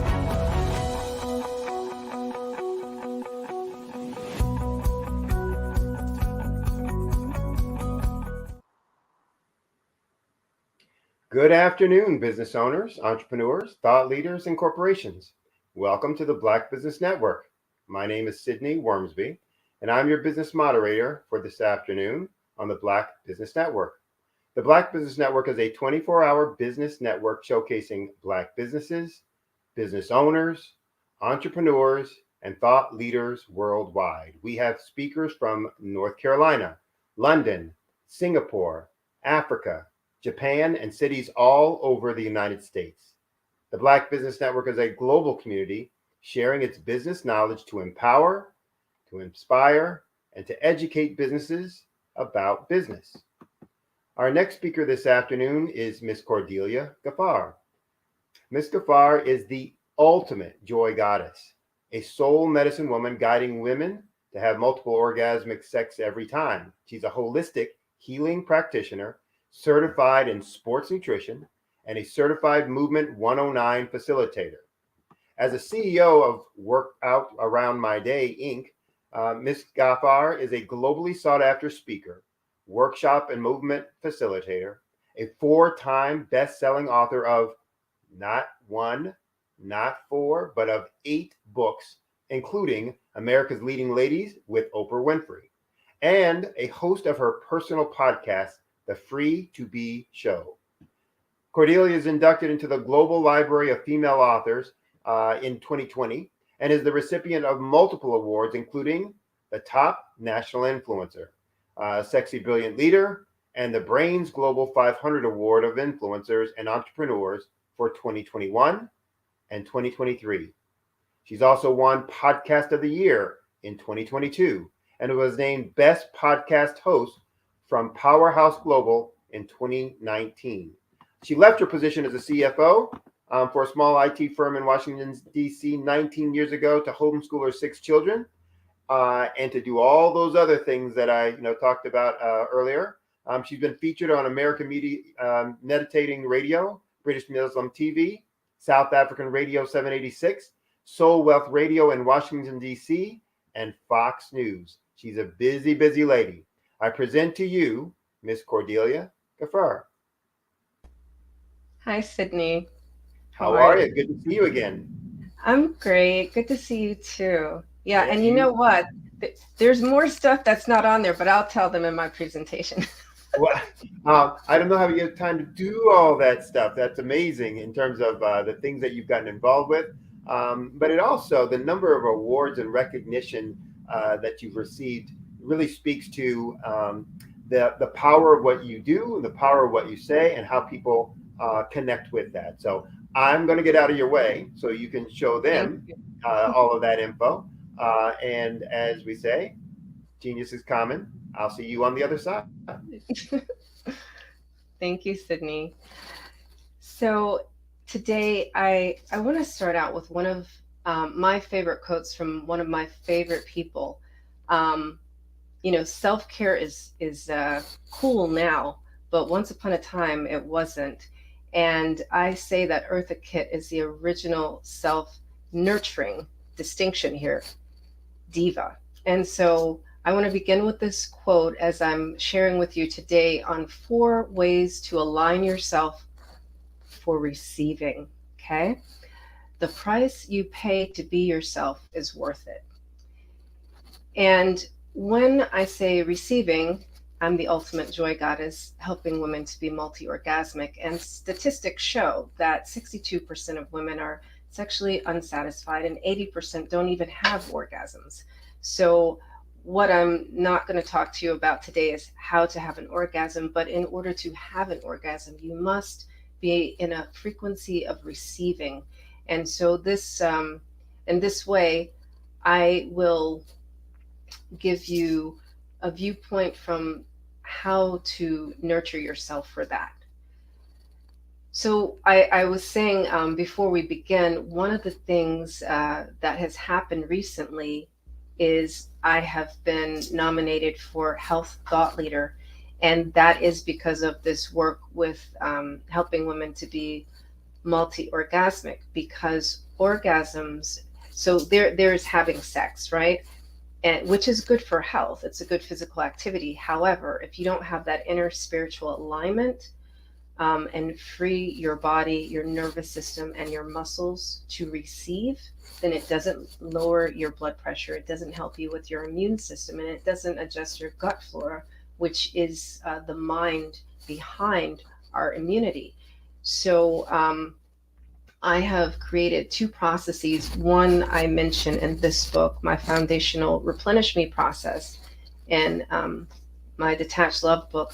And today I'll give you a glimpse of my newer process called the 4-Mind Alignment. So my goal is to help you to finally get into the vibration and frequency of receiving. So what we're covering today is number 1, I have these 4 minds, right? And the first mind is the lotus verse, which is your reproductive organs. The second mind is your stomach mind. The third mind is your heart mind. And the fourth mind is your brain. And so let's first understand that when I say lotus verse, yes, in the physical form, we are talking about the reproductive organs, but on a larger scale, also hear everything I say from a spiritual perspective. Your lotus verse literally is the portal between worlds. And so how can you adjust yourself to be in the receiving? Oftentimes, when women have sexual dysfunction, they are recommended to implement a practice of self-pleasure. Well, the great news is part of the reason I started my Free to Be show is to have conversations with real people that are actually implementing things that are recommended to see how well it actually works, because I love to research, not just through reading, but through conversation, case studies, and experiential stuff with myself. And a recent guest on the Free to Be show, who is now an intimacy coach, once upon a time was not multi-orgasmic or even orgasmic, and self-pleasuring did not help her with that. So if this sounds like you, please listen in. What I am calling you to do is not to aim for any kind of outcome. Just be in the awareness of your body. There's so many parts of our body that give us sensation, right? We often hear that we're spiritual beings living in having a physical experience. And to that point, we have spiritual senses as well as physical senses. So when I am inviting you to experience your lotus verse as the portal between worlds, that is being in the awareness of the sensation of your body. So just simply, using your fingertips to touch perhaps parts of your body that are not normally touched. And it doesn't even have to be your genitalia. It could be your toes, it could be your kneecaps. It could be the back of your calves, but just be in the practice. During the day, right? A lot of the women I work with are really, really intelligent. And so they're always up in their heads. So one of the practices I tell them to do is just touch your body, You can simply hug yourself. So simple, right? But that little squeeze is a recognition that you live in a body and that body needs something. And sometimes when you hug yourself, you'll be in the awareness of, oh, it feels good to be compressed. And in fact, studies also show that we need 8 hugs a day to survive, right? So think about that in terms of how many hugs you're getting, and 12 to actually thrive. So if you're having a bad day every day and you're always stressed out, check in with your how often you're being touched, how often you're touching yourself. And again, I am not talking about a self-pleasure sexual practice, but a non-sexual practice that allows you to experience the pleasure of your body. Now, how does that get to be a spiritual experience with your lotus verse? Quite simply, once you reintroduce sensation to your body, then you will also unthaw. I guess I call it numbing, right? So a lot of women are numb just simply because they don't feel, right? And the not feeling is because they're not receiving touch and they don't practice touch. And so when you practice touch with your lotus verse, and that would be just holding onto your hips, maybe just touching your waist, or massaging, your glutes. These are ways to reawaken sensation in your lotus verse. And the most remarkable thing that I've noticed with my clients when they do this simple practice is they get messages. Yeah. And I say that those are divine inspirations or intuition that come through when we relax our muscles and our nervous system enough to accept divine wisdom. And we always, there's so many chakra systems. They say that there are actually 108 chakra systems. And if you're not familiar with it, I do briefly discuss it in my book. But if you've ever taken a yoga class, they'll talk to you about your crown chakra, your third eye, and things like this. Well, your what did I bring up? Chakras. Oh no, I'm falling off. Anyway, the point is, when you oh, that's why I brought it up, right? So we often hear that divinity comes from the crown chakra.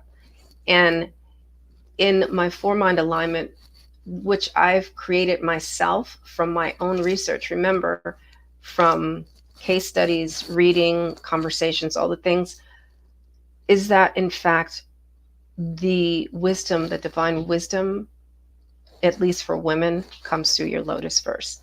And so when you're in the recognition of the divinity of your lotus verse, you will get messages. Try it. I'm all about fact checking, because the women I work with are super highly intelligent, and they, it takes them a lot to trust, and they will read and research, and, so try it. Just spend some time rubbing your hips, your glutes, and your navel area, and see what comes up for you. Experience the relaxation in your nervous system and in your body, and really allow yourself to deepen that connection and knowing and understanding. And I mean, quite obviously, I'm the mother of 6 children, right? And 4 of them were born at home. So I've experienced that portal between worlds during labor and delivery of my children. And it really, it is a divine experience to have between worlds. And you can experience this whether or not you've ever had a child. The other part of helping cultivate that relationship with your lotus verse is for women out there who are single. You will have a new appreciation of your body and who is qualified to be in that spiritual space with you. Because when you have intercourse, you are inviting someone into your spiritual courses. So there's that. And I'll leave that part, there, but just understand the number one alignment is an invitation to creating a relationship and cultivating a regular relationship with your lotus verse, and that's a non-sexual practice. Okay, so now the second alignment that I want you to think about is, what is your relationship with your stomach mind? So at the beginning, I said that your gut flora is the mind behind our immune system. And again, along the lines of inputs, right? Do you eat to live, or do you live to eat? Think about that for a minute. Which is it? So one of my certifications is in sports nutrition, but I also practice unanitip, which is a traditional Islamic practice of using food as medicine. And actually here, I'm going to tell you 2 stories. One is once upon a time, about 21 years ago, I can't believe it, I had postpartum depression with my second child. And I opted to heal myself by using food as medicine, because it was very important to me to pay attention to my inputs. And I didn't want anything that was not good for my baby to be in my breast milk. So I refused the prescription for Prozac and opted for learning every food possible to eat to cure depression, right? And so what I discovered is, yes, there are certain quality foods, high, ones that have natural high fats, and also ones that clean out your gut flora. So there's two ways that you can regularly detoxify your system. Number one is through sleep, and number two is through eating bitter, dark, leafy green vegetables. And so, and one of my books, actually, can you see it behind me? Workout Around My Day, the only health guide that moms need. I actually have recipes in there to help you with foods to eat to support your stomach mind. Now, of course, I wrote that book about 8 years ago, way before I developed the 4-Mind alignment, but just to give you an understanding of the years of research that goes into the coaching that I do with women, and how I support you that are, who are viewing currently and learning from what I'm saying. So to the point of, do you eat to live or live to eat, right? A lot of times I find that the women I work with, they just simply are, I guess we broadly understand it as emotional eating. And I would call it mindless eating, actually, because when you don't take the time to feel the texture of the food on your tongue, the pleasure and sensation of the flavor, right? You're robbing yourself of an experience right there. And one of the stories I like to share when I talk about food is when I was a little girl, my grandmother, who's Native American, she used to tell us to chew our food 50 times. And of course, it makes sense. Kids have small teeth. And the truth is, she just didn't want us to talk while we were eating. And as an adult, I still chew my food, not 50 times because my teeth are bigger. So I invite you to chew your food 25 times, right? And if you do the research, that's what's recommended, to actually chew your food small enough so that the enzymes in your digestive tract can work. And so that the importance of those enzymes working and the digestive juices working is, it creates your gut flora, and it also helps you to extract your digestive system to extract the nutrients that your body requires to go into your bloodstream, your lymphatic system, and your cells, and also to get rid of the toxins that it doesn't require. But when your food is too big, it doesn't know what to do with it. And a couple of things happen. You may have experienced constipation or other kinds of disruption in your digestive tract. And so for those points alone, eating for your life, eating to thrive, right, is the goal. And it can be pleasurable. You get to receive all of the sensations of the texture of the food. And if you're having a home cooked meal, right, we're coming up on holiday season, which is why I chose to talk about receiving today, then you get to embody the love that went into the cooking of the food, and opening yourself up to those spiritual energies as well as the nutritional value of the food is what creates your gut flora and what helps your rest and digest to contribute to your overall well-being. Now, energetically, how does that really help you to receive? Again, instead of being in a rush, right, like we are these days, and just getting whatever you can in your face for the 5 minutes that you have before the next meeting or the next, right, or eating in your car, which people do. When you allow yourself to be with your food in a place of stillness, not in your car, or maybe you're in your car, but don't drive. Don't drive while eating. Be still and make an intention. And I know that some of you who are believers may be listening. Oh, of course I do that. I pray over my food.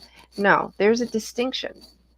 Yes, be still and say your prayer and stay in that stillness once you say amen or amin, whatever it is that your religion is, right?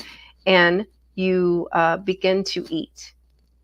begin to eat as if it's a form of worship and receive the nutrition from the food, the nourishment from the food, spiritually and physically, and allow yourself to be with that. Be grateful for every morsel that's in your mouth. Be grateful that your teeth work to make those morsels even smaller, and be grateful that your tongue has 7 different centers where it can experience different types of flavor.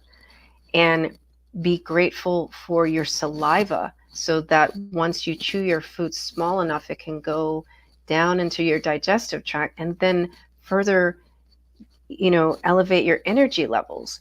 And so this is how you can cultivate receiving in alignment with your 4 minds on a regular basis. And it's these really small, consistent practices that realigns your I'm going to say your whole perspective on life. What's your experience in this moment as I'm explaining it to you? Like, think about, has anyone ever told you to, you've probably been told, like I was when I was a little kid, right? To like chew your food. But have you been told to slow down, be still, accept it as a form of worship? Like you're grateful to Allah, you're grateful to God for this food, for this experience, for this time to be alone, or to be with someone that you really like to eat with, right? And experience your food. So it doesn't have to be a solo practice, right? In this case, I would even encourage with the stomach mind that you get in the habit of being in divine union with your food, with someone else. And make sure you're very selective, just like I said with your lotus first. Be very selective with who you choose to eat with, and understand whether or not that will support the energy you require for that day. And if, like some people, you're around them and they just give you indigestion. Let's be honest, right? So if you are not in the awareness of, every time I eat with, X person, I get indigestion. And every time I eat with this person, the food tastes so much better, right? Even if it's something you don't like. I love Greek salad, but let's say you don't like Greek salad, but you go and you eat with this certain, girlfriend or your spouse, and all of a sudden Greek salad is like the bee's knees, it's like the best thing ever. Pay attention to those things, because this is how you set yourself up to be aligned in your 4 minds and to be in the vibration and frequency of receiving, right? And also breathe, right? So that is your stomach mind. Oh, the second story I wanted to tell about the stomach mind is one of the clients that I work with. We really were focusing on self-nurturing, but as we're moving from the replenish me process into the 4 mind alignment, one of the things, like in the time that we've been working together, she's been working separately with a health coach to lose weight, because I don't focus specifically on that. And now that we've moved into the 4 mind alignment, she's lost 20 pounds because of what I just explained to you with this practice of just eating to live and the pleasure of enjoying her food and being very specific to her requirements of who she can eat with.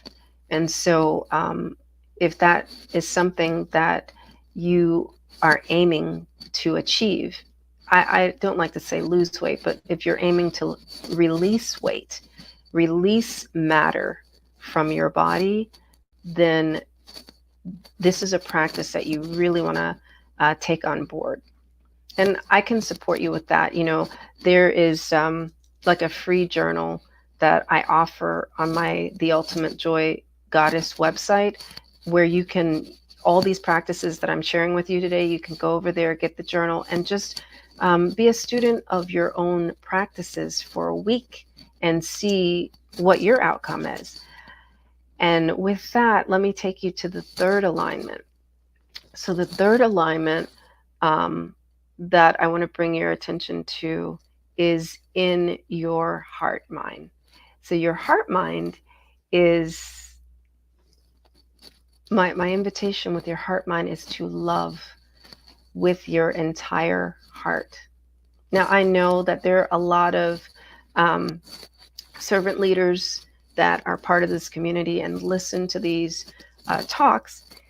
And I want to make a distinction here, right? So quite often, and just be in awareness of this, servant leaders will love with their whole heart, but it's a doing. It's not always a being. So when I say to love with your whole heart, my invitation is, again, to stillness. And before you volunteer to run anything this holiday season, and I know it's October and it's the end of October, so you probably already signed up for the stuff, and you can always delegate it, right? But as you are taking on these different responsibilities in your church or community, or if you're helping people around the globe, and I'm not just going to highlight what's happening in Gaza, because there's a lot of civil wars happening on a regular basis on different continents that never get any airtime. So you may be involved in one of those other ones. Pause for the cause of your heart. What lights you up? Do you really love, like, just your whole body is like, yes, yeah, your whole body. Pay attention. If there's just a little bit of uneasiness, or it usually occurs in the shoulders or the neck, or maybe your knees will hurt. If it's your right knee, then you're doing this for your ego. If it's your left knee, then you're doing it because you've got pride behind it. So each one of, I was talking about chakras earlier. So each one of your body parts is associated with a different chakra and different energy, and they have negatives and positives.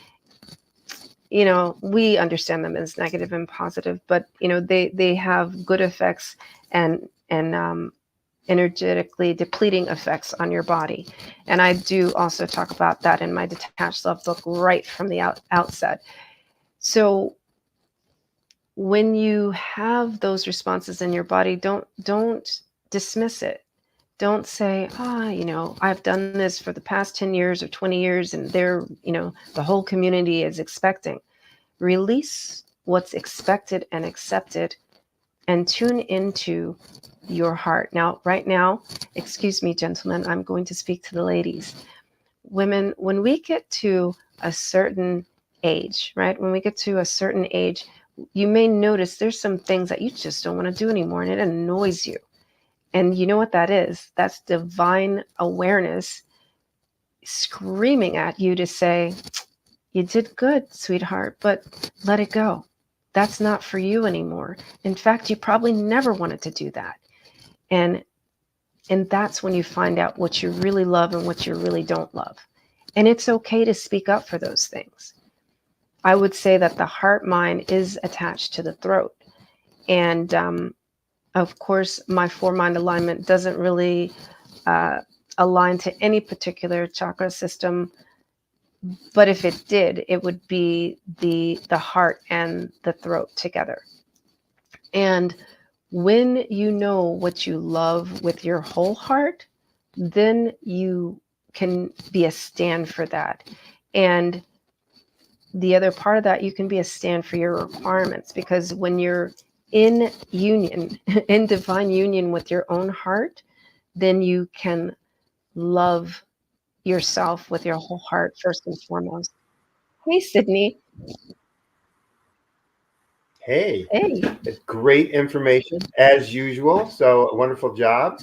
Talk to folks about how they can connect with you, best ways, in your preferred ways. If they want to get more information, if they want to work with you, if they want to, get your books, any of those kinds of things. Yeah, so I'm on LinkedIn. I do connect with people quite often there. And I'm also on Instagram. I love to connect with people there as well. I'm also on Facebook. And my website is cordeliagaffar.com. Although, like during the presentation, I did send you to the ultimatejoygoddess.com because that's where I have this new journal that I really want everyone to use. So, did you have any questions about my presentation? I'm just curious. I lost Sydney, so I will wrap it up. You're back, or you're not.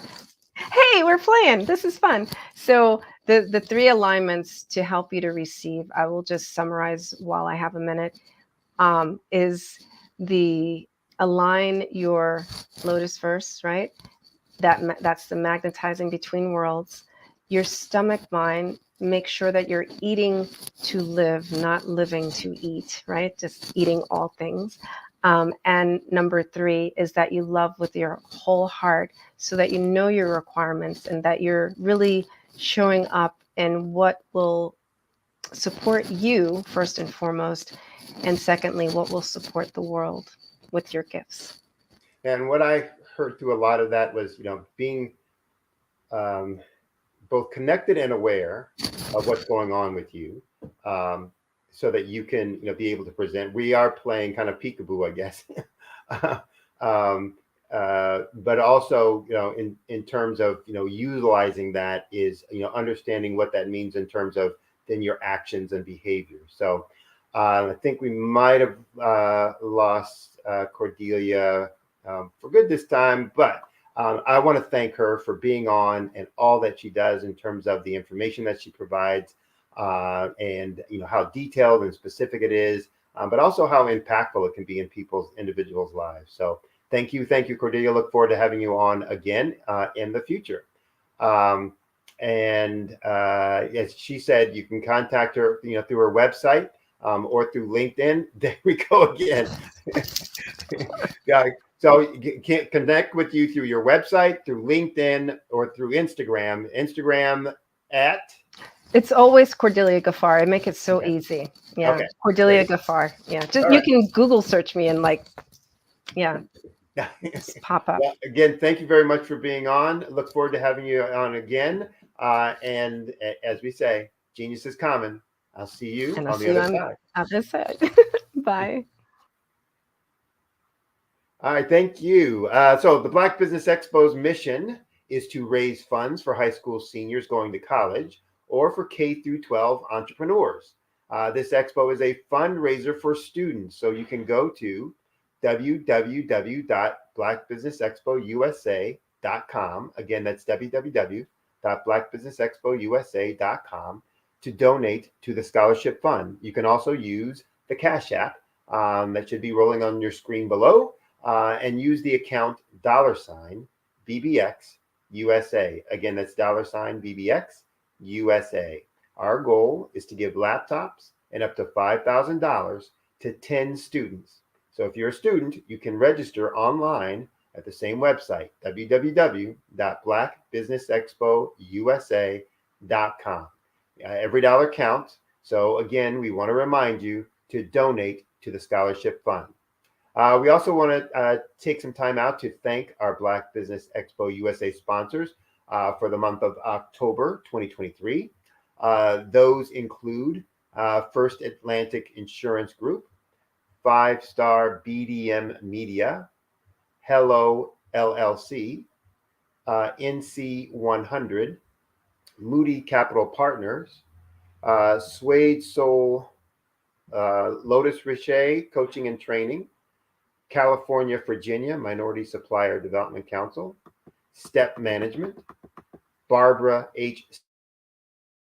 Smith, LLC, Margie McLean Foundation, Inc., Genius is Common, Earth Essentials, Milani Shani Global, the Executive Women Success Institute, the Quality Coaching Company, Superwoman Business Services, Creative Force Studios, Lee Entertainment, Artistic App Design, and Black Business Expo USA. Thank you for joining. Stay tuned for more programming.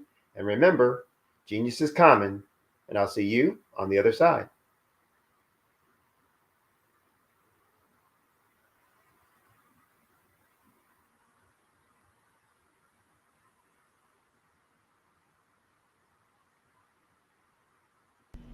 Why do I do what I do? You know, my life coach asked me that a few years ago. And she said, Tony, what's your why? And I told her, and she said, girl, you've already accomplished that.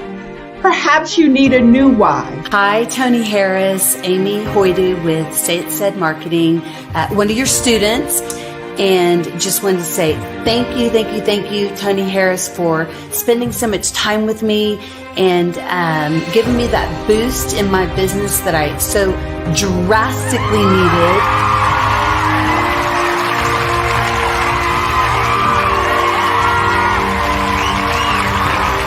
My why is to touch, move, and inspire my clients to take drastic steps to be better than they were before they met me. I'm a resource. I'm a connector. I want to help people build deeper relationships that are beneficial to their life and business. That's what I do best. So, first thing you got to do is show up. And speaking is a way to magnetically attract your ideal client to you. How many of you use social media that way? Absolutely, and this is how you look to the world. Drastic steps are the steps that are needed to be successful. And my business is drastic denotes a mindset. Getting out of your comfort zone. Doing something that you don't necessarily feel comfortable doing, want to do, but you know it's a necessary step to be successful in your business.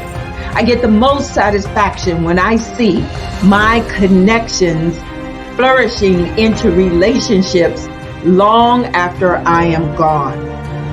Hi, my name is Jasmine Augustine with Media Jasmine, and I've joined several networking and referral groups in the area. And Network in Action Northeast Houston with Tony Harris Taylor is one of the best organizations that I've joined. I love that piece of what I do, and it is what fuels my fire.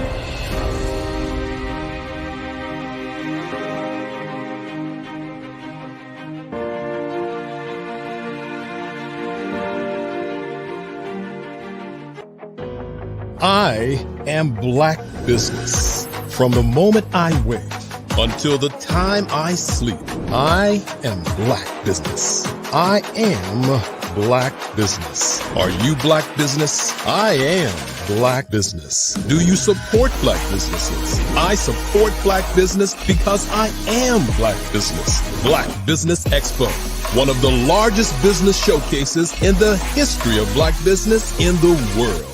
Sign up today at www.blackbusinessexpousa.com or call 919-308-9090. I am Black Business.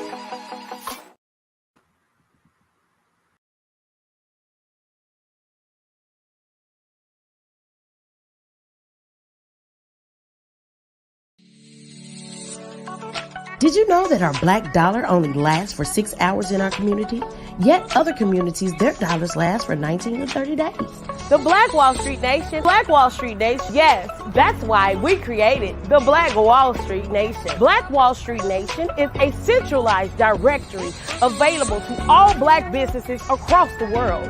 It was created for businesses like you, the ones that want to start and the ones who have a dream that have already started, such as businesses like Drop in a Bucket Productions, Valito Foods, Sugar Tea Brandy Firm, All the Dazzle, Bun Cakeaholic, Miss Riot, and you. We'll have marketing, seminars, and some funding coming soon just for you. So, we want you to come and join us. www.blackwallstreetnation.com. See you there.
Dr. Eric Kelly III and a host of phenomenal speakers from all around the globe for this 7-day virtual event that you don't want to miss. The mission of the Black Business Expo is to raise scholarship money from kids all the way from high school all the way from college. The Black Business Olympics is one of the largest Black business showcases in the world. It is an opportunity for businesses and companies to showcase their businesses globally. We are going to be giving away laptops up to $5,000 away to students. Again, I'm Olivia Appleberry, the founder of 2 Cents Finance and one of the speakers for the expo. I am so excited to see you there. For more info, go to www.blackbusinessexpousa.com or call 919-308-9090 and hope to see you there.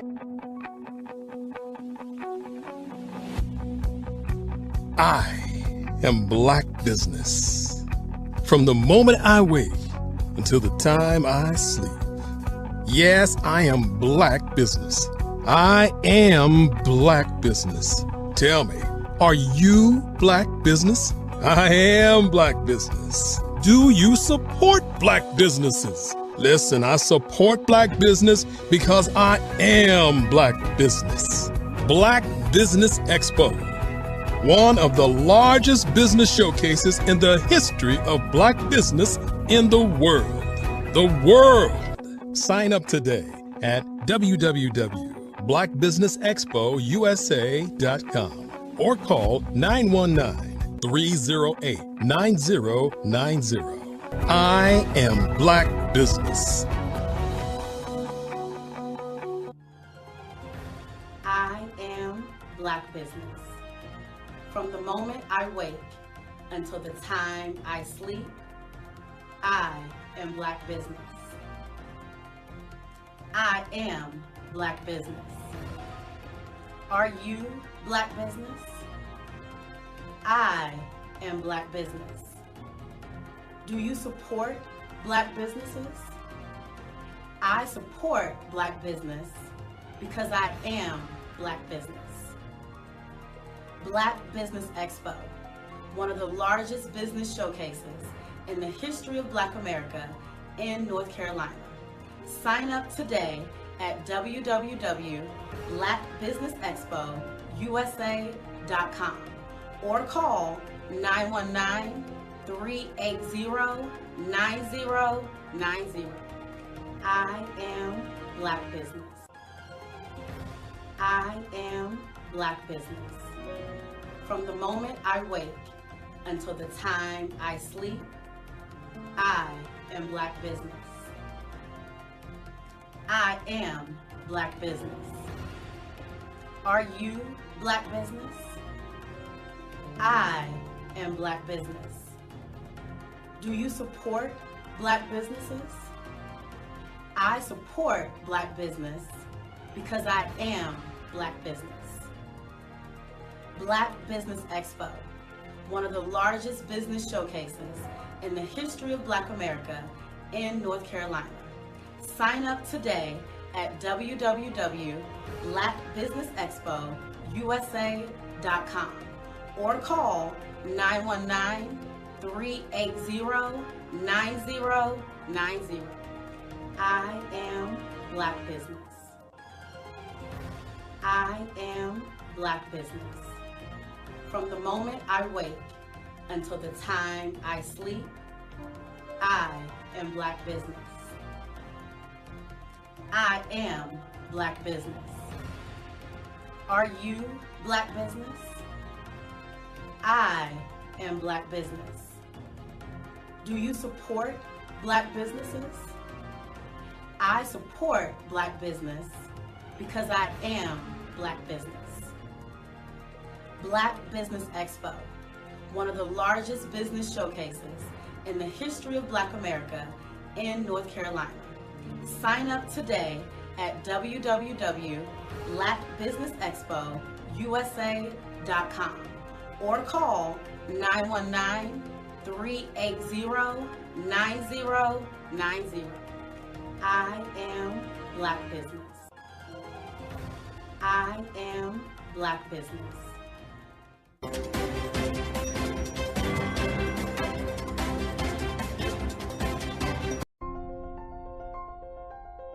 What if you could build your own city? A place where every child can find nurturing people to help them achieve their full potential. A place where every adult can access job training support. Where health education is abundant. Where social justice ruled the land. A place without limitations. Welcome. You have arrived at STEM City USA. It is what every city should be. A safe and trusted community where you find people and resources to help you become everything you are and beyond. STEM City is unlike anything you have ever experienced. It is a digital twin of the world around you, only better. STEM City is about energy and soul renewal. It is more than a digital world. You can almost feel the power of live cultural events, music, and theater. STEM City promises a better future for children with caring mentors and hands-on activities with dedicated tutors to support our youth. STEM City is your passport to a healthy lifestyle with weekly events addressing our community's many issues. STEM City is your financial well-being with helpful information on wealth management, career advancement, job training, and so much more. STEM City is the community you deserve. It is the city where your dreams can come true.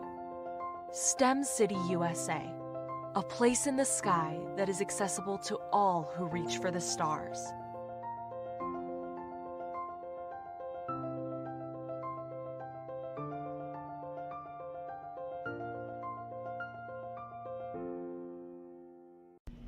Why do I do what I do?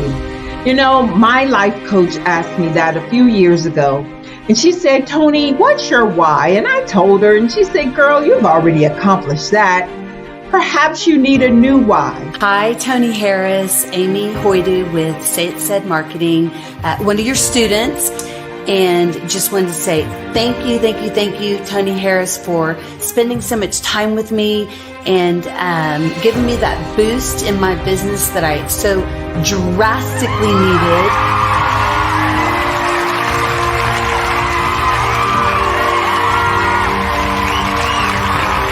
My why is to touch, move, and inspire my clients to take drastic steps to be better than they were before they met me.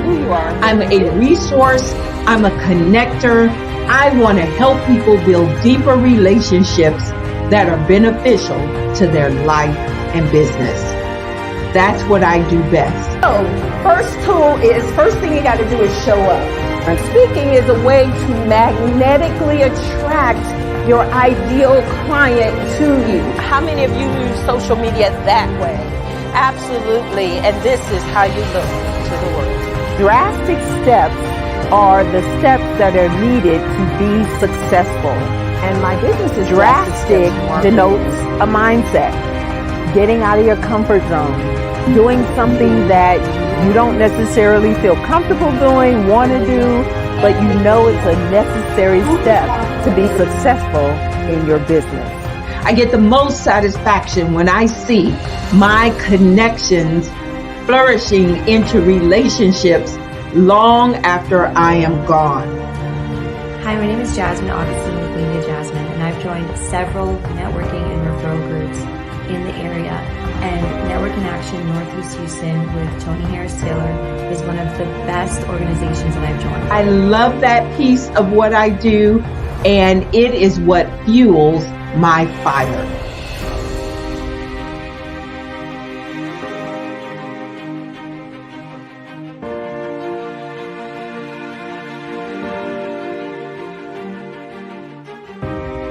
My name is Tony Harris Taylor, saying take a drastic step today for a fantastic tomorrow.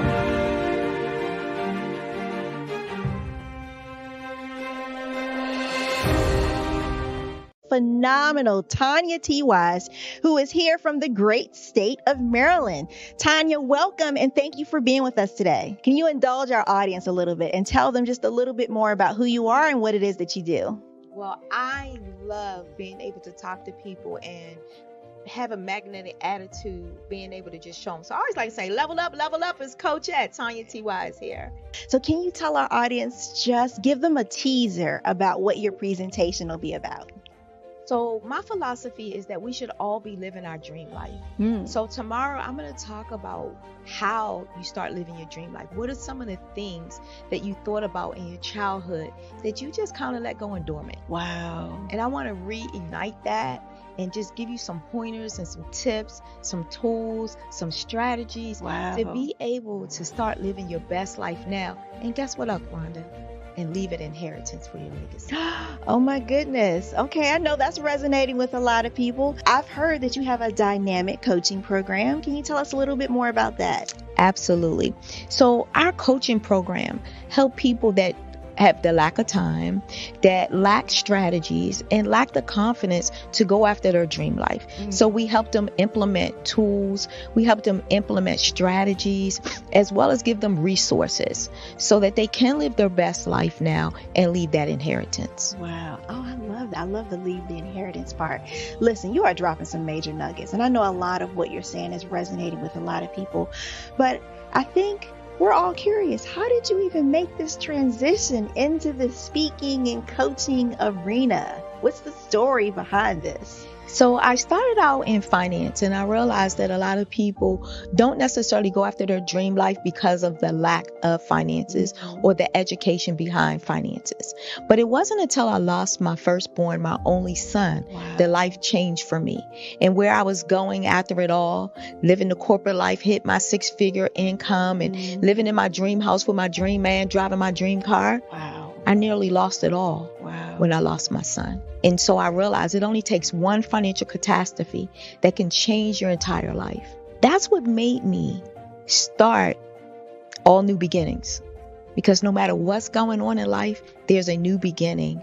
And because of that, we develop a program called Wise Minded. My little slogan is, don't just dream it, let's live it. If they want to connect with you or work with you, what is the best ways for them to be able to do that?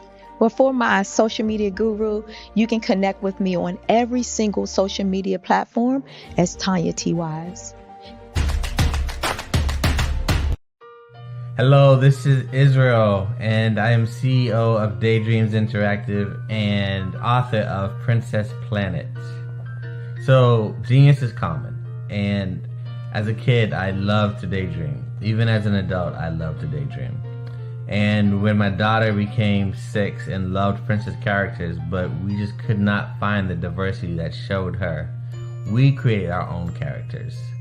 So for instance, you have Princess Nulu right here. Princess Nulu is from Uganda, and her genius is that she loves to take care of animals. She can actually even listen and hear what they say. And then we have Princess Isabella right here. Princess Isabella, she's from Cuba, and her genius is biochemistry. One day she hopes to eliminate disease. Then we have Princess Nia right here. And Princess Nia is based off of my daughter. And she is what she wants to be, the greatest dancer alive. So that's her genius. So what's your genius? My genius is my imagination. Genius is common.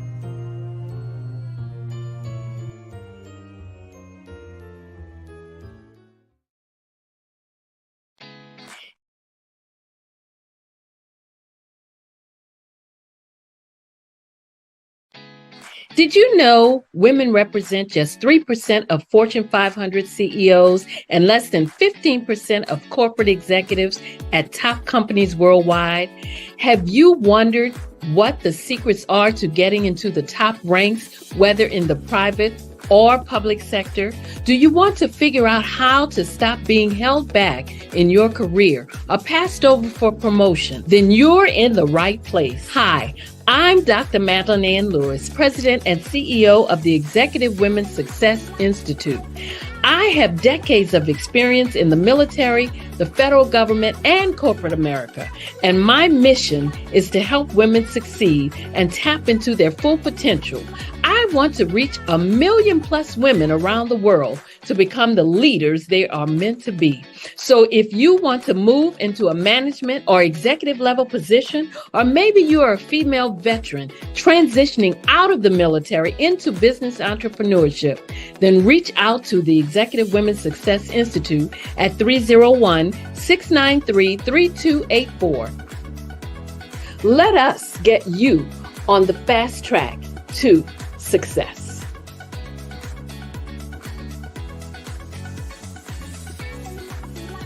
I'm Ramon Ray, founder of Smart Hustle Magazine and smallbiztechnology.com.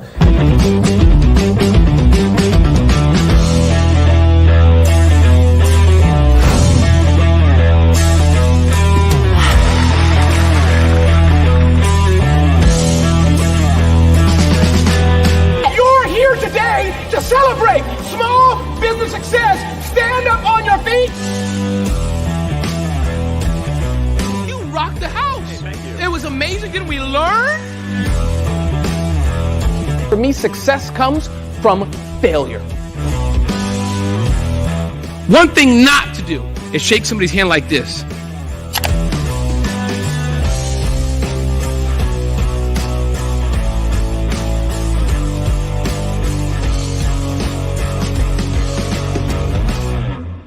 I was born in a little village on the island of Haiti. Many deadly diseases pounded me. It is as if they were on a mission to end my existence on this earth. I refused to give up. In 1983, I left Haiti and came to the United States of America. And I came with $5, 2 shirts. I didn't speak any English. I came to Atlanta. I got a job. I was a doorman. I was a doorman with a dream. What I used to do, I used to come on stage. I'd rehearse this moment that I'm standing in front of you. That's the power of a dream.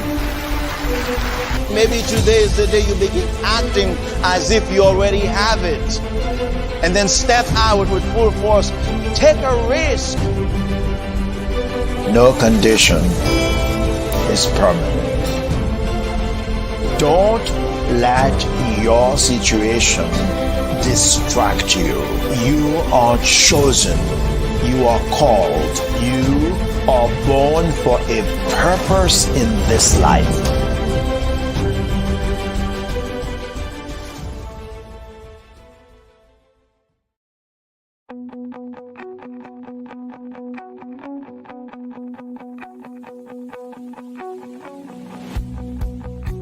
I am Black Business.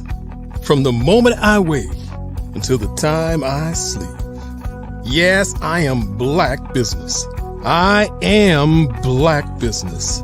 Tell me, are you Black Business? I am Black Business. Do you support Black businesses? Listen, I support Black business because I am Black Business. Black Business Expo, one of the largest business showcases in the history of Black business in the world. The world! Sign up today at www.blackbusinessexpousa.com or call 919-308-9090. I am Black Business.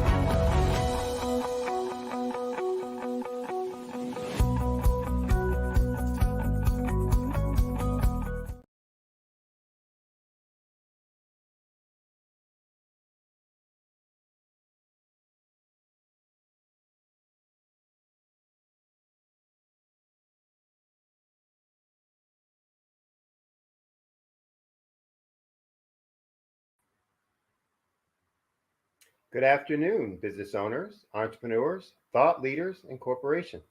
Welcome to the Black Business Network. My name is Sydney Wormsby, and I'm your business moderator for this afternoon on the Black Business Network.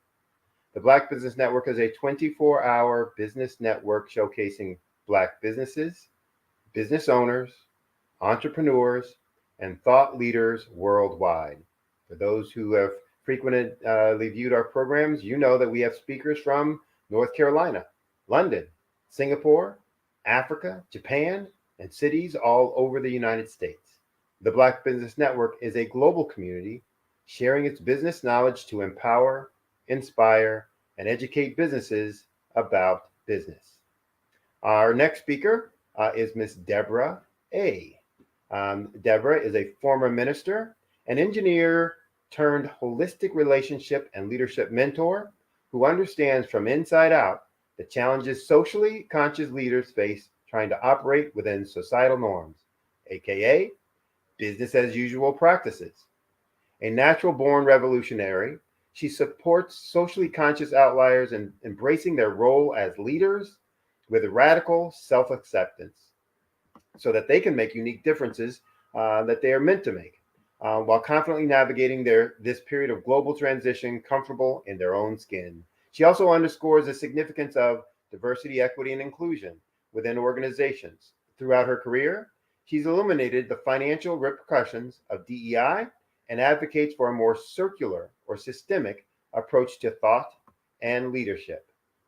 I present to you Miss Deborah A.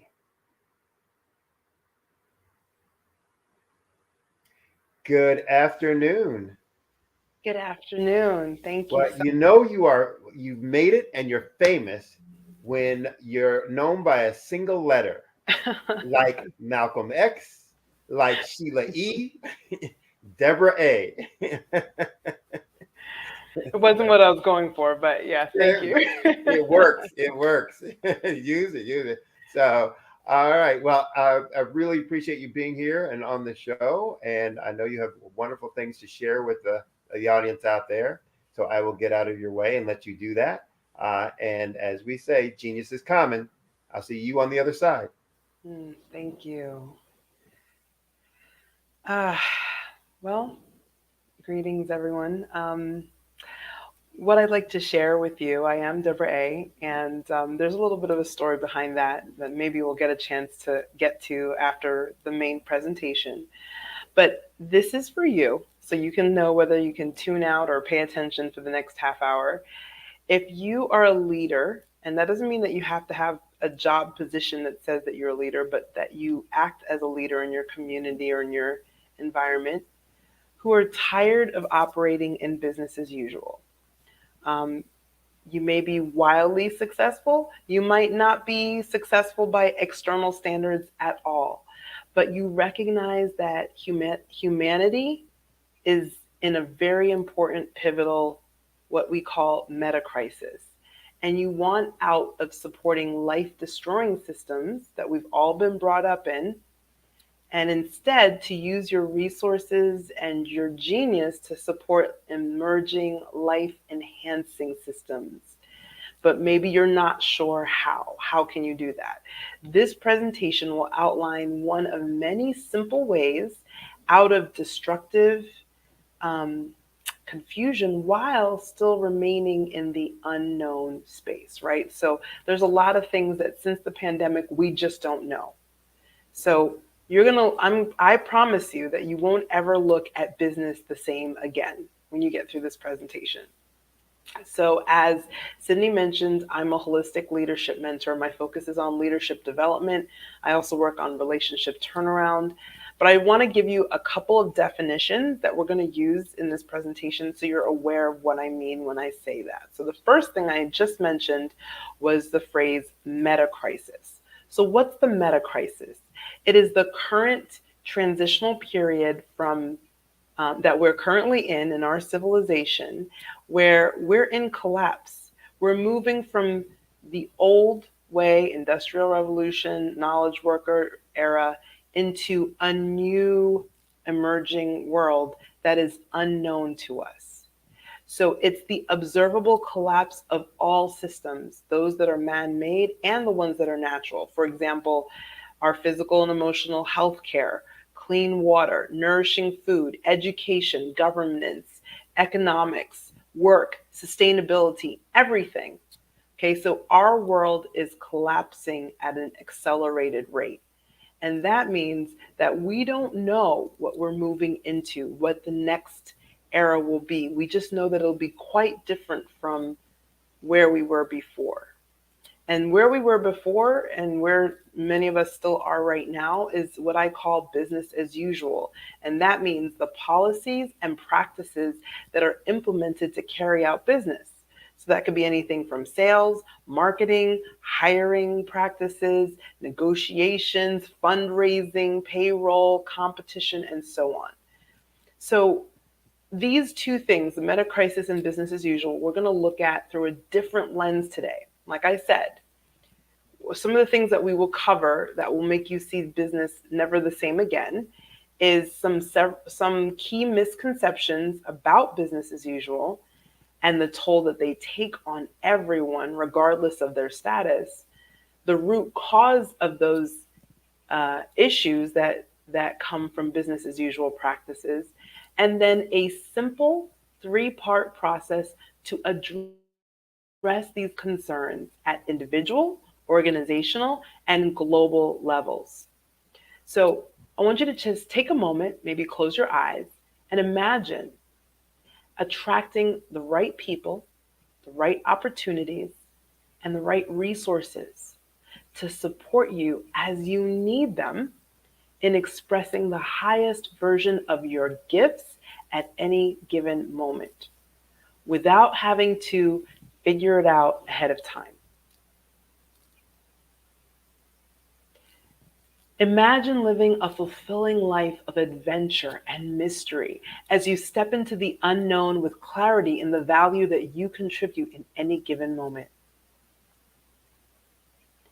And imagine making decisions with confidence that you're doing what is yours to do in addressing the meta crisis and calling in the better world we all want to see. I don't really want to go too deep into the meta crisis too much, but you see it every day all around you. It's garbage in our waterways. It's rising prices for groceries and gas.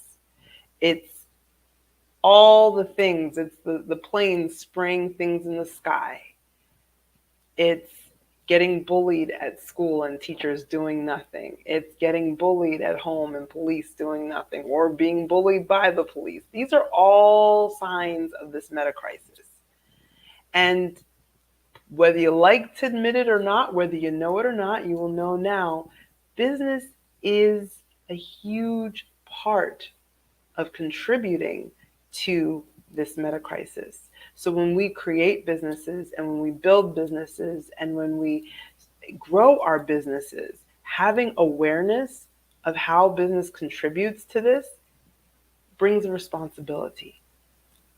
So it is absolutely possible to do business in such a way that doesn't contribute to the destruction of our planet or to the destruction of our social commons.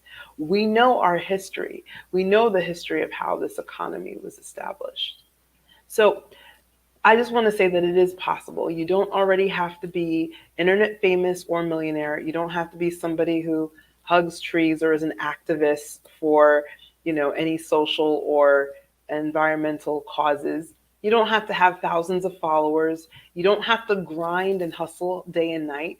You don't have to memorize countless leadership models. You don't even have to have employees or a large team.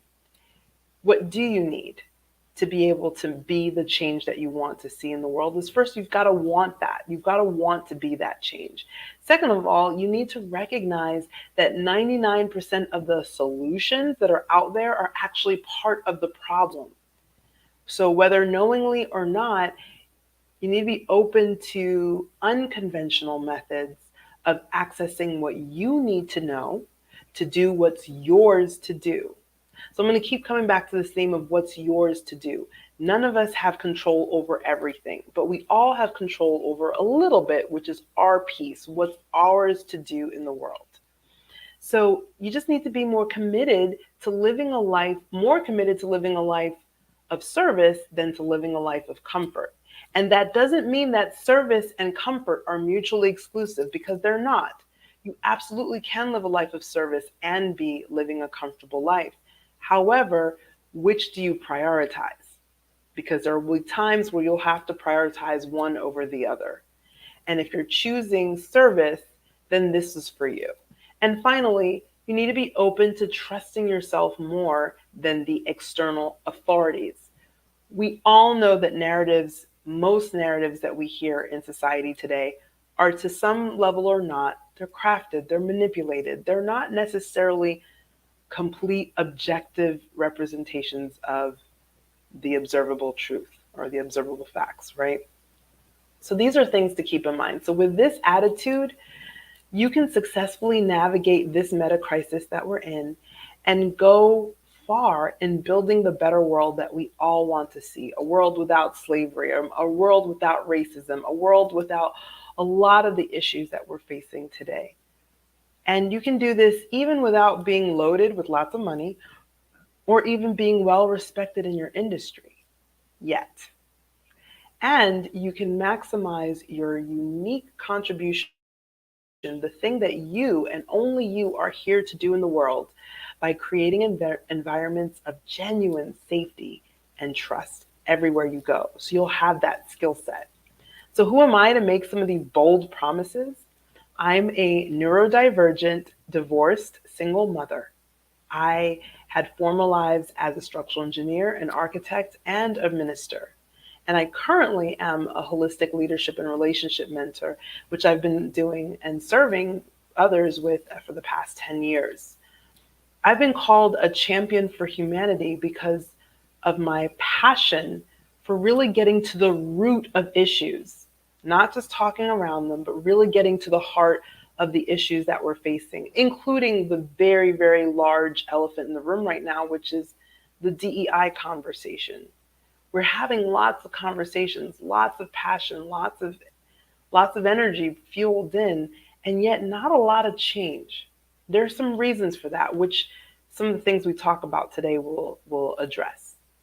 Currently a member of a team called the Future Earth Foundation, which is a strategic team of brilliant minds all over the world with diverse backgrounds who are coming together to address what life can look like post this capitalist collapse that we're going through right now. So what I think qualifies me more than anything to share this work or this message with you today is the choppy personal life I've had, at least over the last 15 years. I've gone through a very, very messy divorce and post that. So I think anyone who's had any kind of family challenges that are similar understands that nothing trumps psychological safety and trust. Nothing. Because with them, there's no obstacle that cannot be overcome.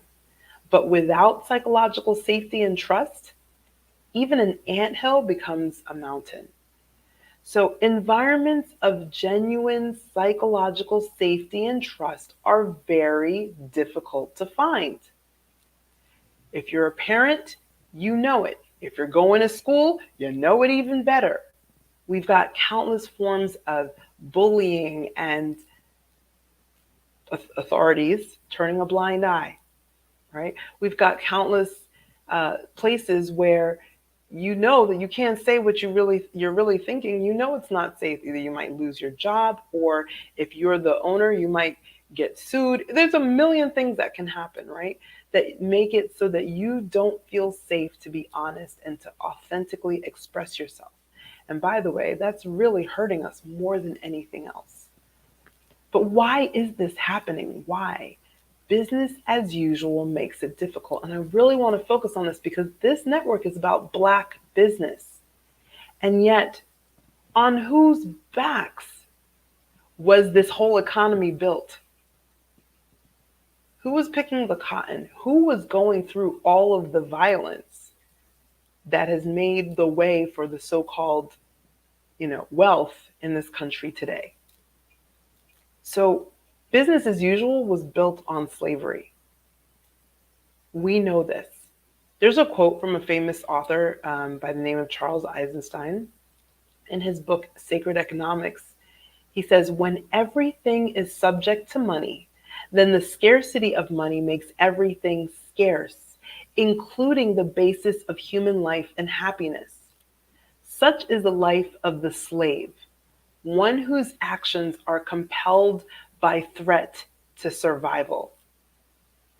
How many of us would go to college or go to work or make sales calls if we weren't afraid for our survival and for the survival of the loved ones that we take care of and we protect? We're all still slaves. Let me say that one more time. We are still slaves, but it goes even further than that. A corporation in this country is given the legal rights of a person, of a human, and yet it is owned by one or more owners. Isn't the attribution of the characteristics of property to a sentient being the definition of slavery? So even companies themselves are slaves. The free market that we talk about is just a myth of business as usual. I am bringing this up because I always look at things in a holistic manner and I try to get to the root of issues.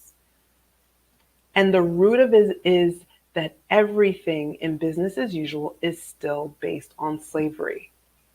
Here are 10 other myths, other than the free market, of business as usual that I want to bring up. One is competition is necessary.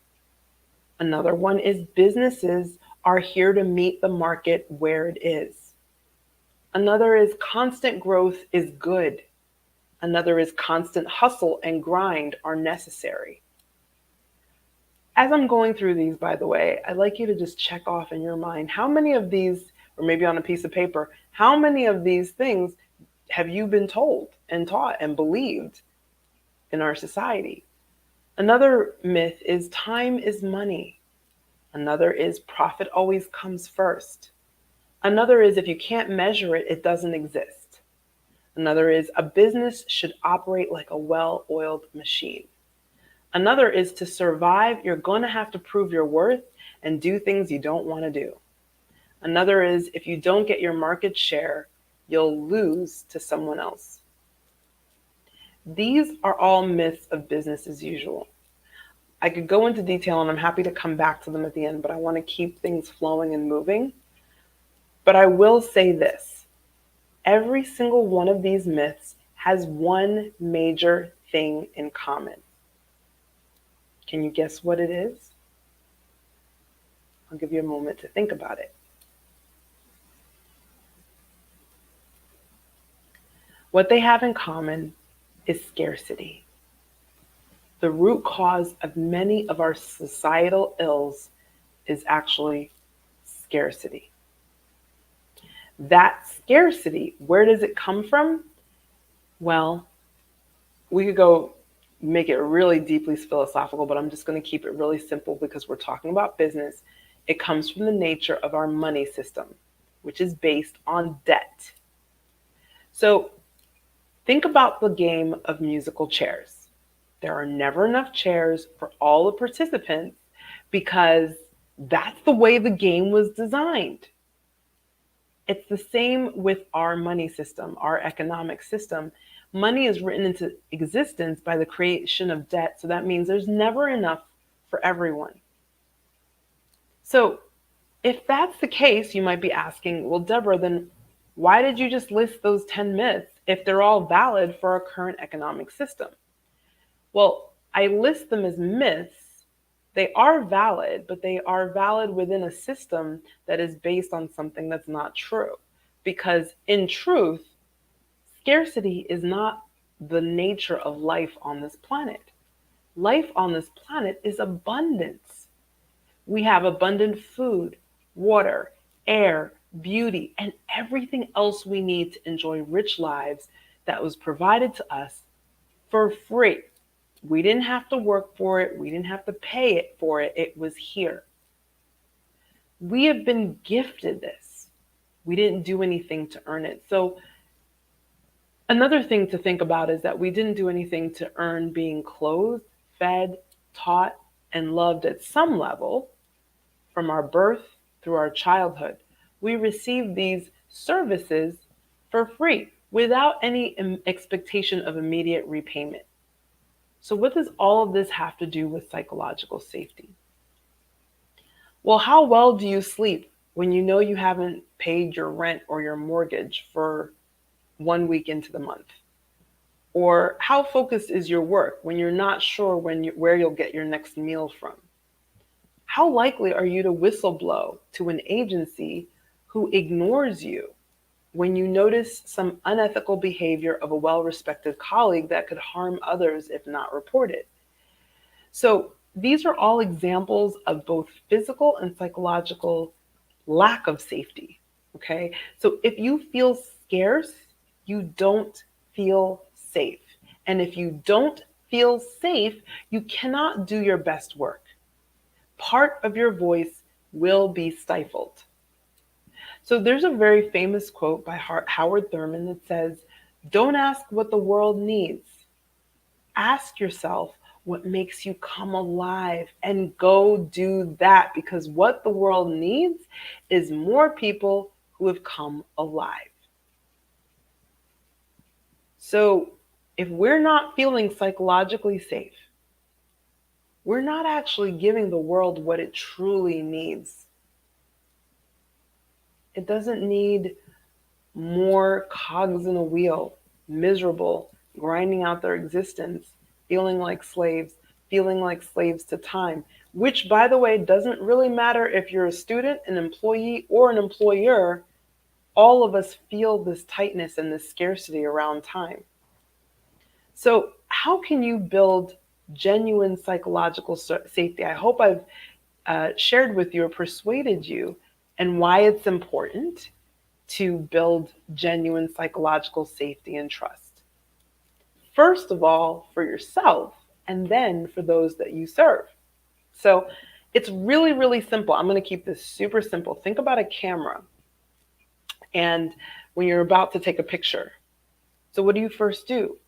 You zoom in, right? You kind of like get a point and you zoom in to make sure that you've got the right focus. And then after some time, you might also zoom back out to get a bigger, broader, contextual picture.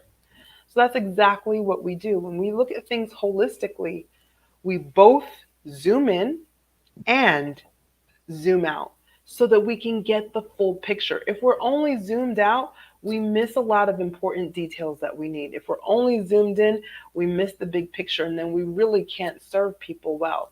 So in leadership, when you get comfortable with these skills, you're constantly zooming in and zooming out and zooming in and zooming out so that you can get to the details and nitty gritty, and then you can zoom out and see the big picture.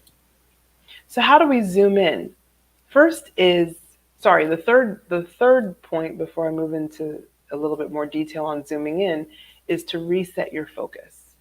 So sometimes everything's blurry and you need to reset the focus so that you can see things clearly again. So those are your 3 steps. So what does that look like? Zooming in is looking at ourselves as individuals. There's many different layers of zooming in, but we'll just start with looking at ourselves as individuals, how we're made up, our energy makeup, the way that we are wired to function, you could say, and how we lead ourselves inside. So what do I mean by that? You'll hear phrases like positive self-talk or negative self-talk or your mindset, right? All those things are about your inner world.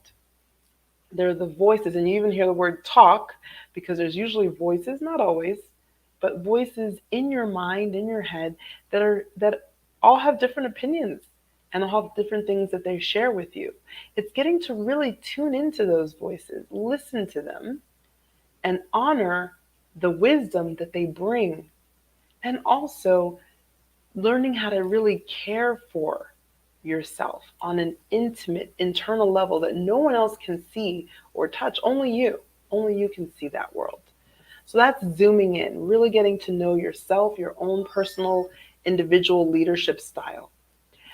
Zooming out, on the other hand, is really getting to know on a larger level how you lead others, how you are a leader, how you serve as a leader to others, I should say.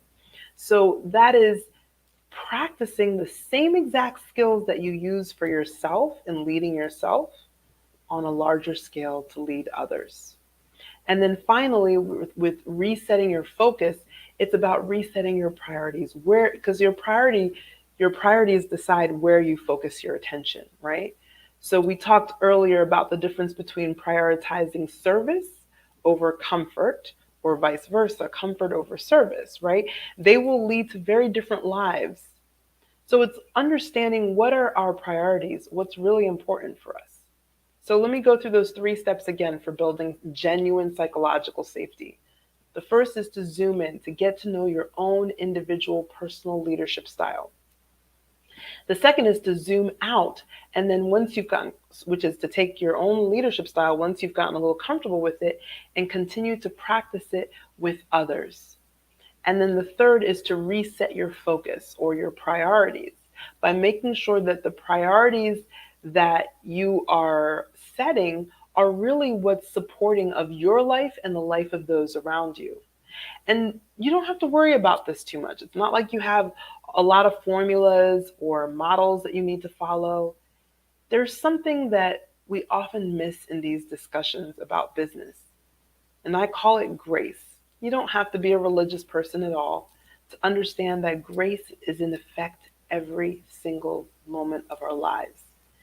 And when we are answering the call to live what we are here to live, to contribute what we are here to contribute, when we are answering that call, grace moves to support us. So we will get the direction that we need. We don't have to have all the answers or a 10-year plan.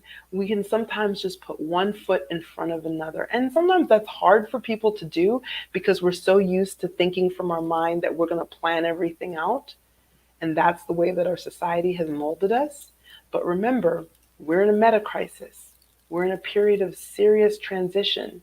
And the old ways of business as usual will not be applicable to the new world because it's not sustainable. We are drying up what we call our environmental commons, which is our oceans, our rivers, our minerals, our soil. Everything is getting depleted at an alarming rate. And we're also depleting and extracting from our social commons, which is why it's so hard to find community, real community these days. Life is lonelier and lonelier the more connected we are, because we're connected in ways that are artificial through our money system that touches everything it touches with scarcity, versus through our natural ways of connecting, which do not require money most of the time, and that we can enjoy and experience genuine connection. So this system is not sustainable. Sorry to break the news to you, but I'd rather be honest and give you a leg up so that you can start to prepare yourself that it's not going to be like this for a whole lot longer, because it's just not sustainable. Our planet will make sure that this stops one way or another. So we can take the earnest time to trust that grace will guide us. We don't have to know everything in advance. We just need to raise our hand, to answer the call, to do our part, to contribute what we are uniquely here to contribute. So I want to just close with a couple of action steps for you. They're free, they're easy. One is to read there's 2 books that I would like to encourage you to take a look at. One is No Bad Parts by Richard C. Schwartz, and the other is Sacred Economics by Charles Eisenstein. And they both go into a lot more detail into the discussion that I shared with you today. And the second thing to do, if you're willing to, is to connect with me on LinkedIn. and just let me know that you found me here in this network. And that's just so that if you have questions or you want to continue the conversation or learn more, I'm happy to answer your questions. Please see me as a resource. And I want to thank you so much for your time and your attention today. I'm very honored to be here.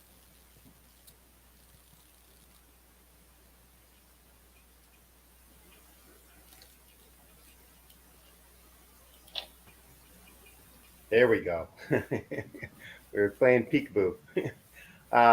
Thanks again so much, Deborah, for the words, the inspiration that you're bringing. We have a couple of minutes. You want to explain the origin story of Deborah A? Oh, yes. So A is my middle initial. It stands for my Igbo name, which is Adugo. And my last names, my maiden name and then my married name, really neither of them felt applicable anymore to the current version of me. So while I was figuring out what I wanted to do with changing my name, I just said, for now, I'm just going to go by Deborah A. I'm very, very proud of my ethnic origins. And so I kept the A there, but I took off the last names just because I too am in this very aware of the period of transition that we're in. And those other last names just no longer felt applicable to who I am today. Cool. All right. Now, I'm going to sneak in one question. Sure. Most of the things that you were talking about seem as they would apply, for anyone, anywhere, in any employment environment. Mm-hmm. So, yes, we have a lot of folks who are entrepreneurs, solopreneurs, business owners here. But we also have some folks who are, employees of businesses and corporations, et cetera. Seems like these strategies, these techniques, these approaches would apply to either one, correct? Yes.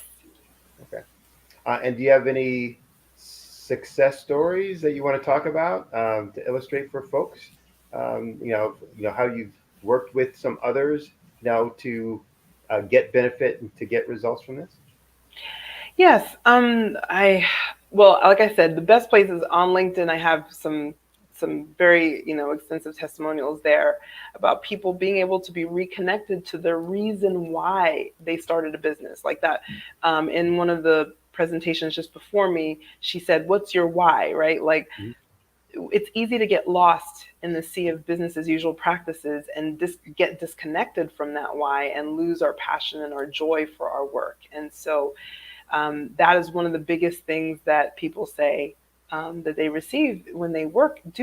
Follow this process. I'm not going to call it mine. It's just coming through me, but it's definitely not mine. Right. To just really come back to the root of why they're doing this, what it's about, and reconnect to their joy and their passion and their relationship with their work. Like I mentioned, companies are not just things, they're not just machines. They actually have purposes of their own. And when we can reconnect to those purposes, it brings everyone so much more joy and it makes everything more meaningful. I'm a business growth and improvement coach. And one of the first things I work with folks on is exactly that as well, is understanding, what's their reason, what's their motivation, what's their why, and what makes them unique, singularly different than everyone else in that space, so that they can use that to connect with others.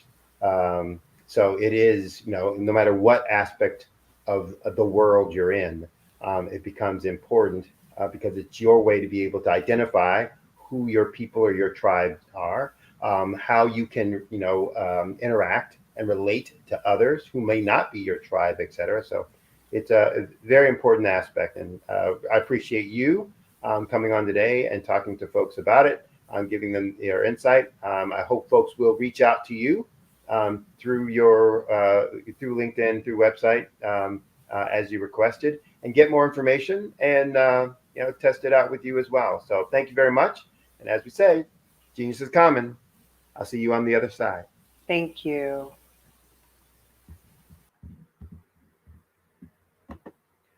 All right.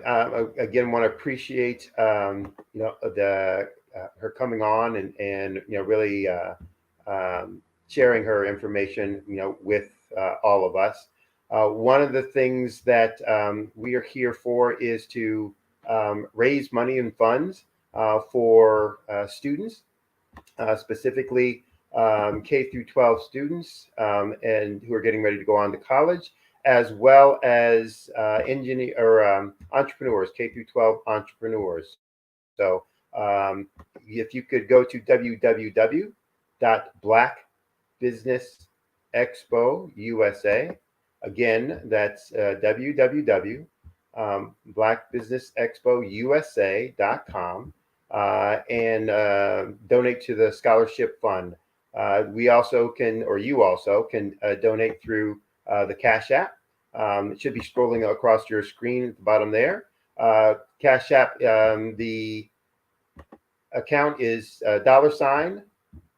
$BBX USA. Again, that's $BBX USA. Our goal is to give laptops and up to $5,000 to 10 students. And students, you can register online at www.blackbusinessexpousa.com. So every dollar counts. And we want to remind you again, donate to the scholarship fund. We also want to thank all of our sponsors, Black Business Expo USA sponsors for this month, October 2023.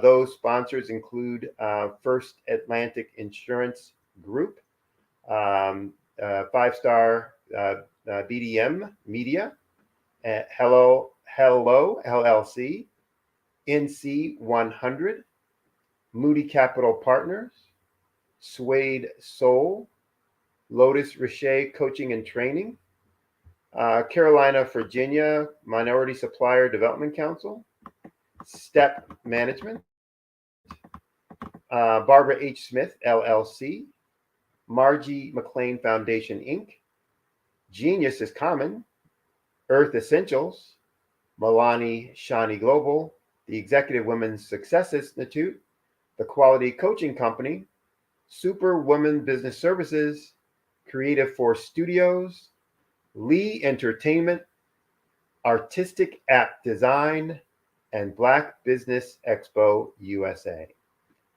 Thanks for joining in on our program. We have lots more content to come, so please stay tuned. And remember, genius is common, and I'll see you on the other side.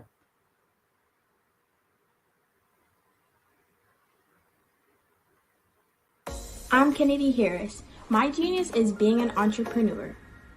I'm the CEO of K-Lock, a company where I develop my very own line of kids supplements.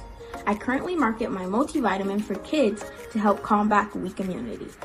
During the pandemic, research has shown that having a strong immune system is key to fighting off disease. My vitamins are for kids, but adults can benefit from them as well. I'm adding a proprietary blend to my supplement line. I want to create my own blend so that I have a competitive edge in the marketplace. Staying healthy is important to me so that we live longer and have healthier lives. My website is klockproducts.com. That is K-L-O-C-K. Genius is common.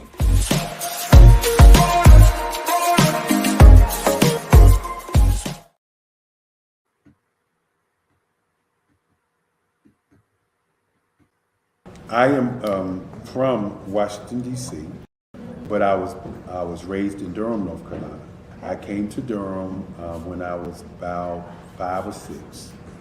And being artist to me is a creative expression of something from nothing. You know, it explodes onto the canvas, or it explodes on in my work. One of the things that I try to do more than anything is I try to just give the lines and the movements and emotions and expressions into what I do. Art really means to me a chance to express how I feel deep down inside. Most of my art begins as a thought that I might have, you know, whether it's sports, whether it's history, whether it's a woman or a man. It pretty much starts as an idea of thought before I get into the actual image of what I'm going to draw. I do a lot of historical pieces. I was a history minor in college, and I love to do history pieces. And a lot of times I'm thinking about history, and then I try to make that history impact you as you look at it. That's one of the reasons I do pictures so large. People ask me, why do I do the pictures so big?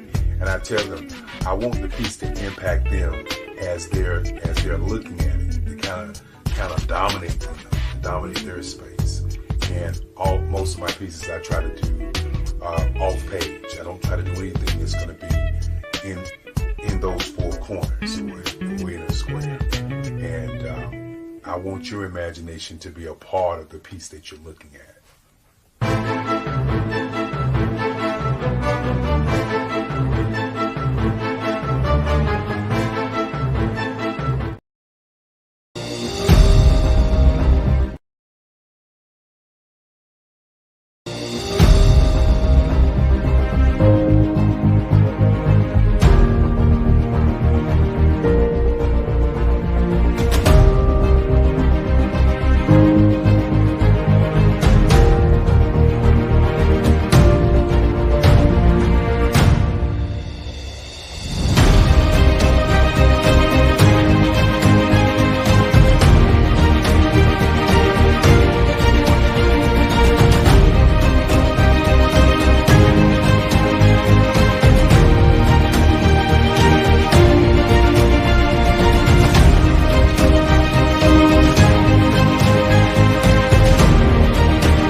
That entrepreneurs all around the world just want to be seen, heard, and provide great service? Well, I know that there is an expo that's going on to help entrepreneurs all around the world do just that and much more.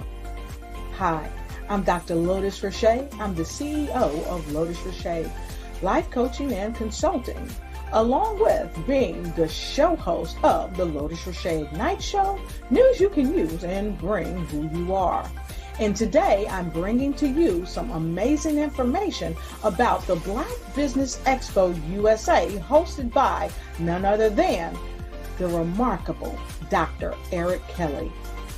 And I welcome you to jump on board this wonderful train that is helping unite businesses all across the planet during the Black Business Expo USA. Here's a word from the CEO of the Black Business Expo, none other than Dr. Eric Kelly. Hi, I'm Dr. Eric Kelly III, and I'd like to invite you to the Black Business Olympics. The Black Business Olympics is one of the largest business showcases in the history of Black America in the world.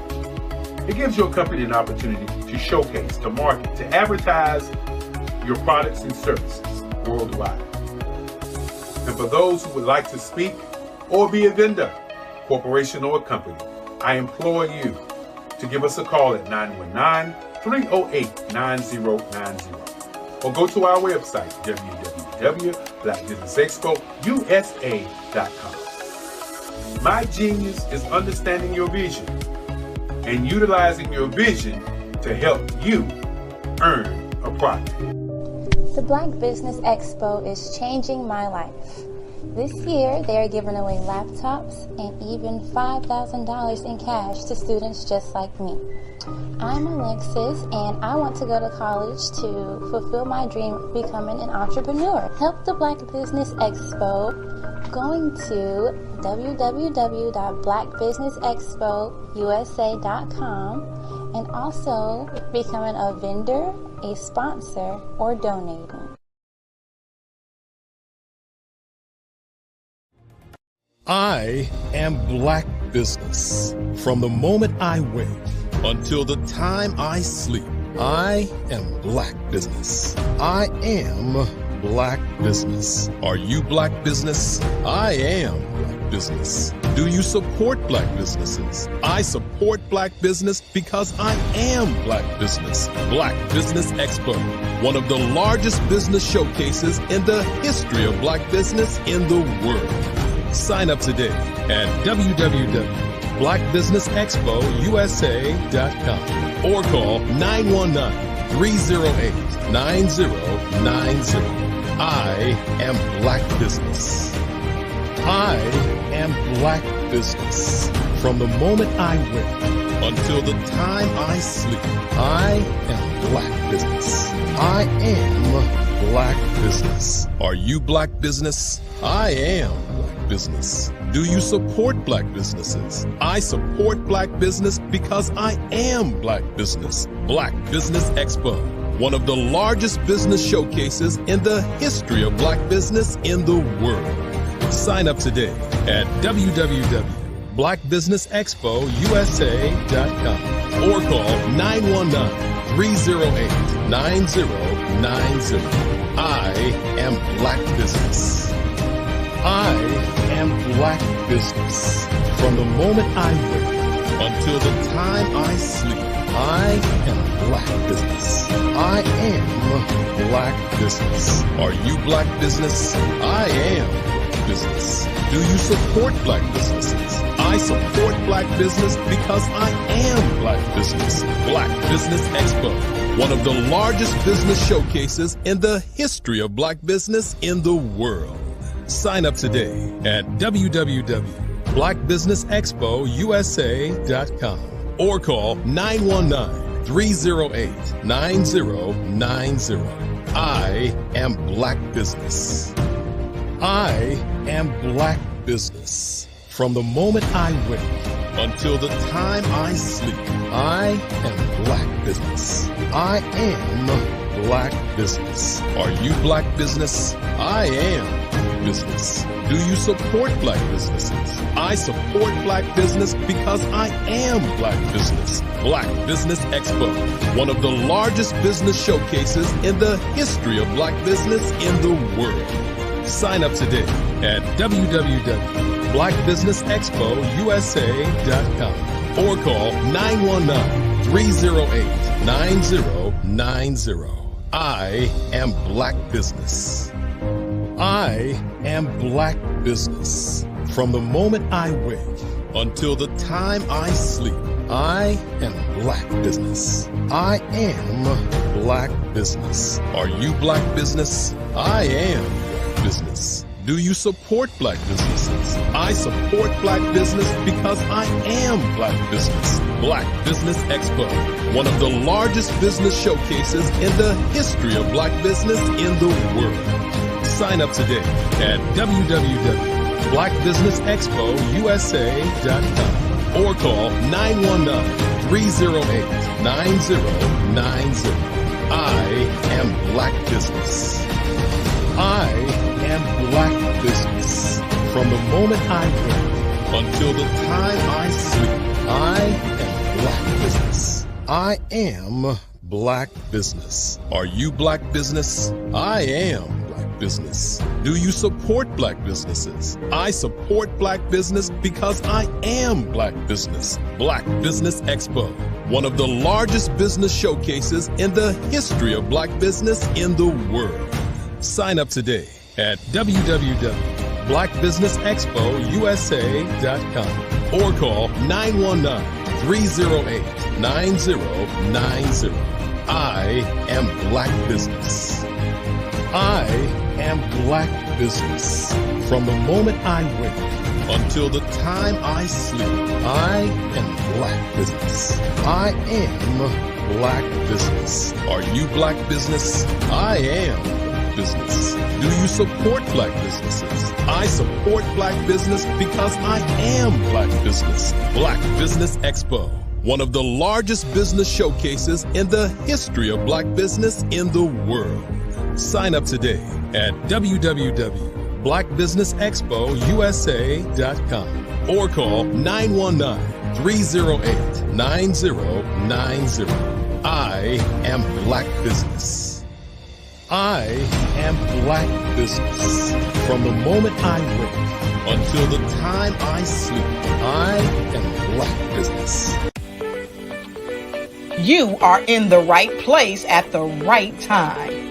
The Black Business Network opens again for its Black Business Olympics, a 24/7 broadcast on business, strategies, global branding, social media marketing, finance, advertisement, and much, much more.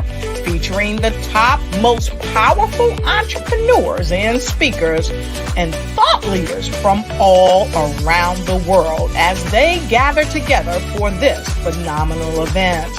Join the Black Business Network streaming live into the metaverse, STEM City, USA, Black Multiverse, Pod TV, Roku, Hulu, iHeartRadio, Apple TV, YouTube, TikTok, Instagram, Google Podcasts, Facebook, LinkedIn, IBM TV, Spotify, and Twitch.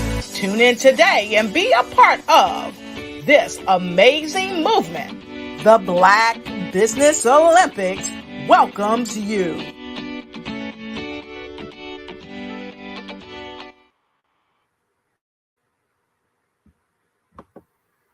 Good afternoon, business owners, entrepreneurs, thought leaders, and corporations. Welcome to the Black Business Network.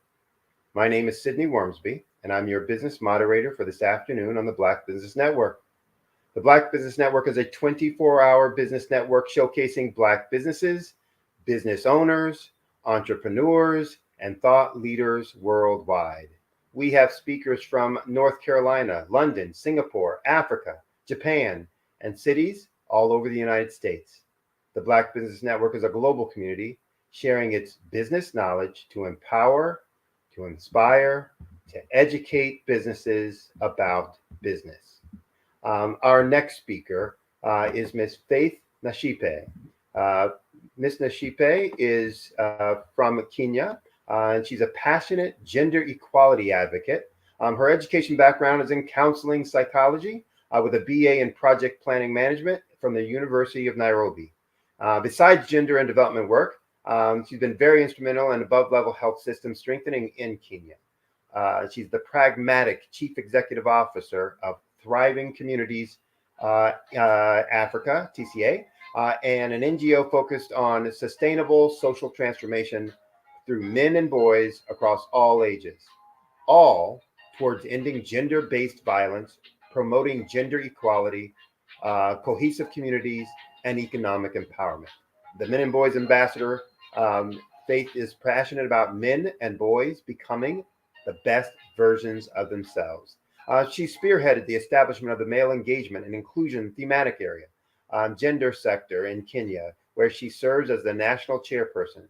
Additionally, she's the coordinator of International Men's Day in Kenya and an international transformational speaker on men and boys engagement and inclusion, mental health of men, family well-being, youth development, and social sustainable transformation. When she's not busy with all of that in her spare time, she's on the board of Give Directly Kenya and leads the Partnership and Resource Mobilization Committee under Kenya Counseling and Psychological Association. And if that wasn't enough, she's also a mother of 3 young boys. So would you please welcome Ms. Faith Nashipe to the program? Thank you. Thank you very much, Sydney. Great meeting you. I hope I was pronouncing that last name properly. Little bit of some massacre. What's that? A little bit of some massacre. It is Nashipai. Nashipai. Oh, okay. All right. My apologies. Thank you. So, well, I know that you have a lot of information, and from your background, one, you just are extremely involved, engaged, and busy. So I know you're gonna have a ton of detail to provide folks. I'll let you get to it since we only have limited time, and they want to hear you, not me. So with that, I will say, genius is common, and I'll see you on the other side. Thank you. Thank you very much.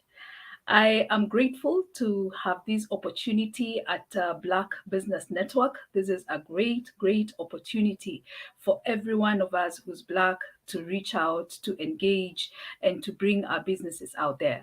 Besides what you have heard, I am also the founder of Thriving Families Kenya, a consultancy registered in Kenya that deals with psychological support and awareness.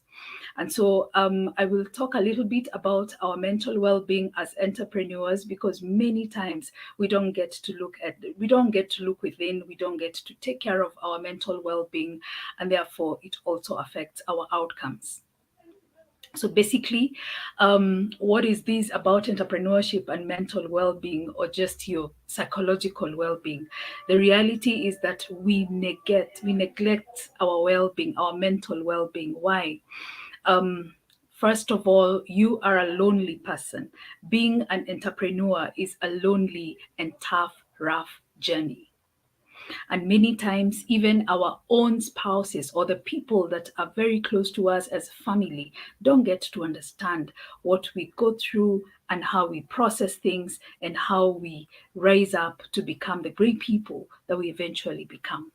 The truth is, it is through a lot of pain, a lot of sacrifice, a lot of thinking through the night, a lot of waking up and dreaming and revisioning and drawing your vision board every other time to make sure that you get your model right. And therefore, these are some of the pressures that we as entrepreneurs face in the environment. Hardly do we have people to talk to and say, hey, this is what I'm doing and this is the challenge. And a lot is because it's when you are trying to imagine that, or you're trying to come up with a good idea, it is very hard to share it at its birth point or at conceptualization. Because yes, I understand the reality of someone just taking it up even without understanding fully and start implementing before it is even ready. And therefore, it is good for us to protect and to take care of these ideas. But have you ever thought of how our protection, our taking care, as we conceptualize our ideas, sometimes can lead us to a lonely path? About research, about waking up very late in the night or working very late in the night, burning midnight oils, about presenting to people who sometimes do not believe you, do not listen to you. I mean, sometimes being an entrepreneur is close to punishment. Then there is the bit of really investing, because you're investing a lot. You're investing your emotions, you're investing your finances, you're investing your energies, you're investing everything that you are.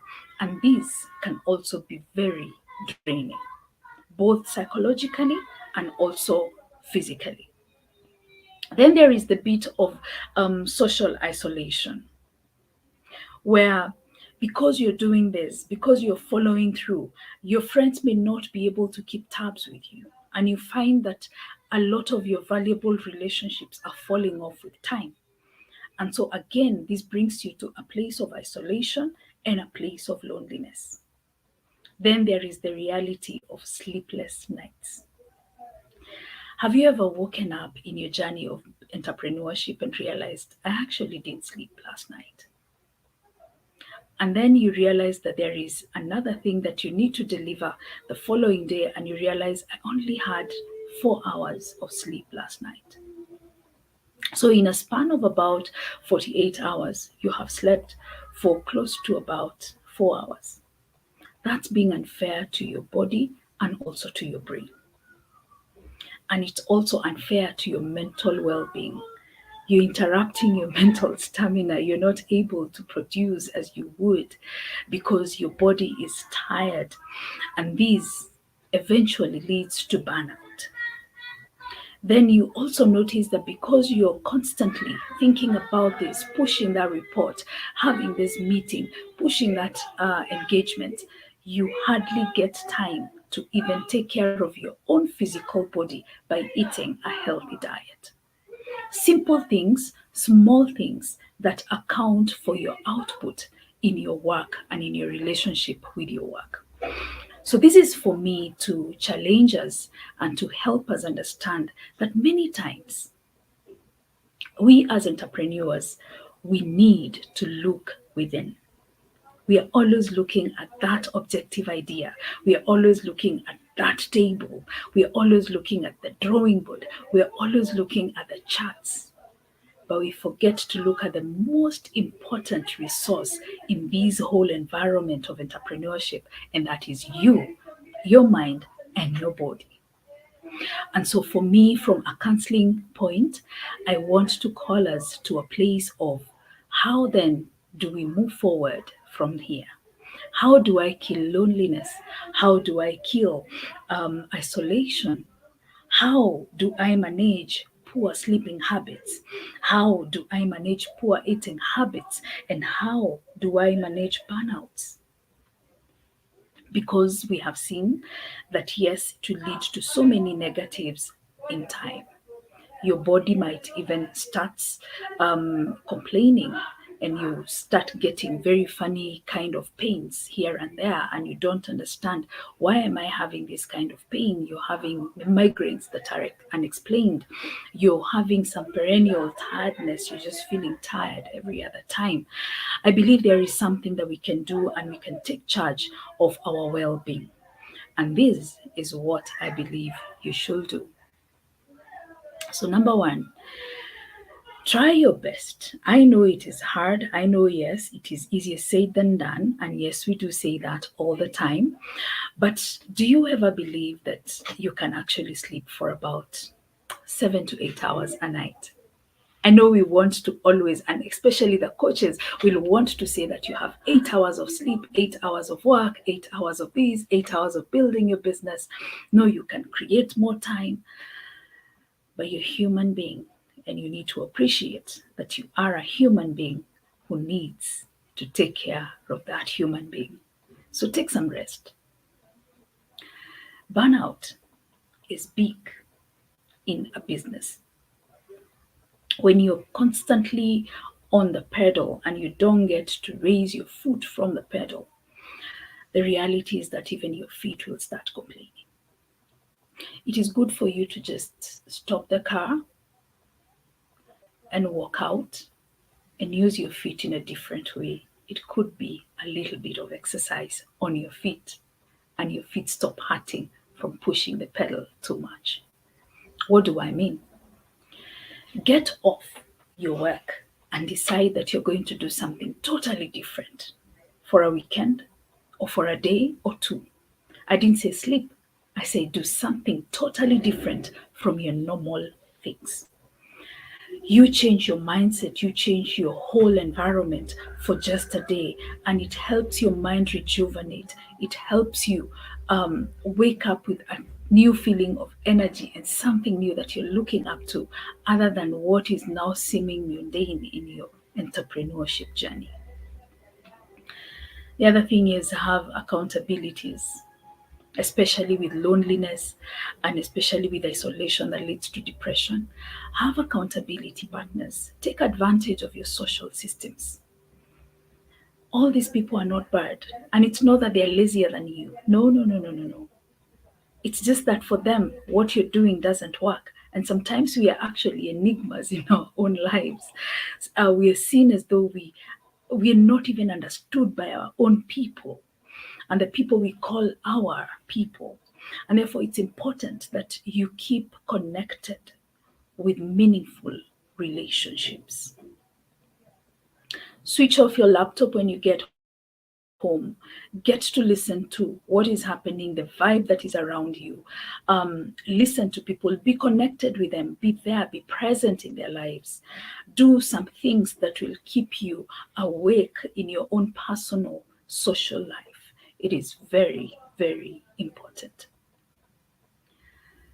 Go out for dinner with your friends. Let them rub the joy and the life in you and help yourself get out of depression. I once had an encounter with depression when I lost my father, and I realized, oops, this is getting a hold on me. And so I called a friend, and this friend told me, no, you have to get out of the house. And for a whole week, he made sure that I was out of my house, and he made sure that we had lunch together. And by the time that week was ended, my mind had already started waking up, and my heart was already having a good heartbeat. And I was able now to wake up and go back to work and become productive. What is that one thing that you need to do different in your schedule that will make you blossom once more? What is that one thing that you will need to do in your whole system? And it is going to be that one piece of the keyboard that you press, and it brings life again to your music. So look within, look at yourself, and take care of your mental well-being. I work with different people. I work with different organizations. I deal with daily issues on mental health. I also deal with issues at community level emanating from the past issues that people have encountered. Those are more traumas, childhood experiences. And I can tell you, when we don't take care of ourselves, we are literally killing the whole systems that we're trying to build. So it takes a lot of you to accept that this is not working well, and my system is not really responding in the correct way, and there is something that is within my ability that I can do. It is also part of self-care in an entrepreneur's life. There is this bit of finances. Entrepreneurs hardly have finances. And so you're looking for that one more dollar, that one more shilling. In Kenya, we talk about shillings. By the way, I am from Kenya, East Africa, and I'm really happy to be on this platform as an East African Kenyan woman and Black woman for that.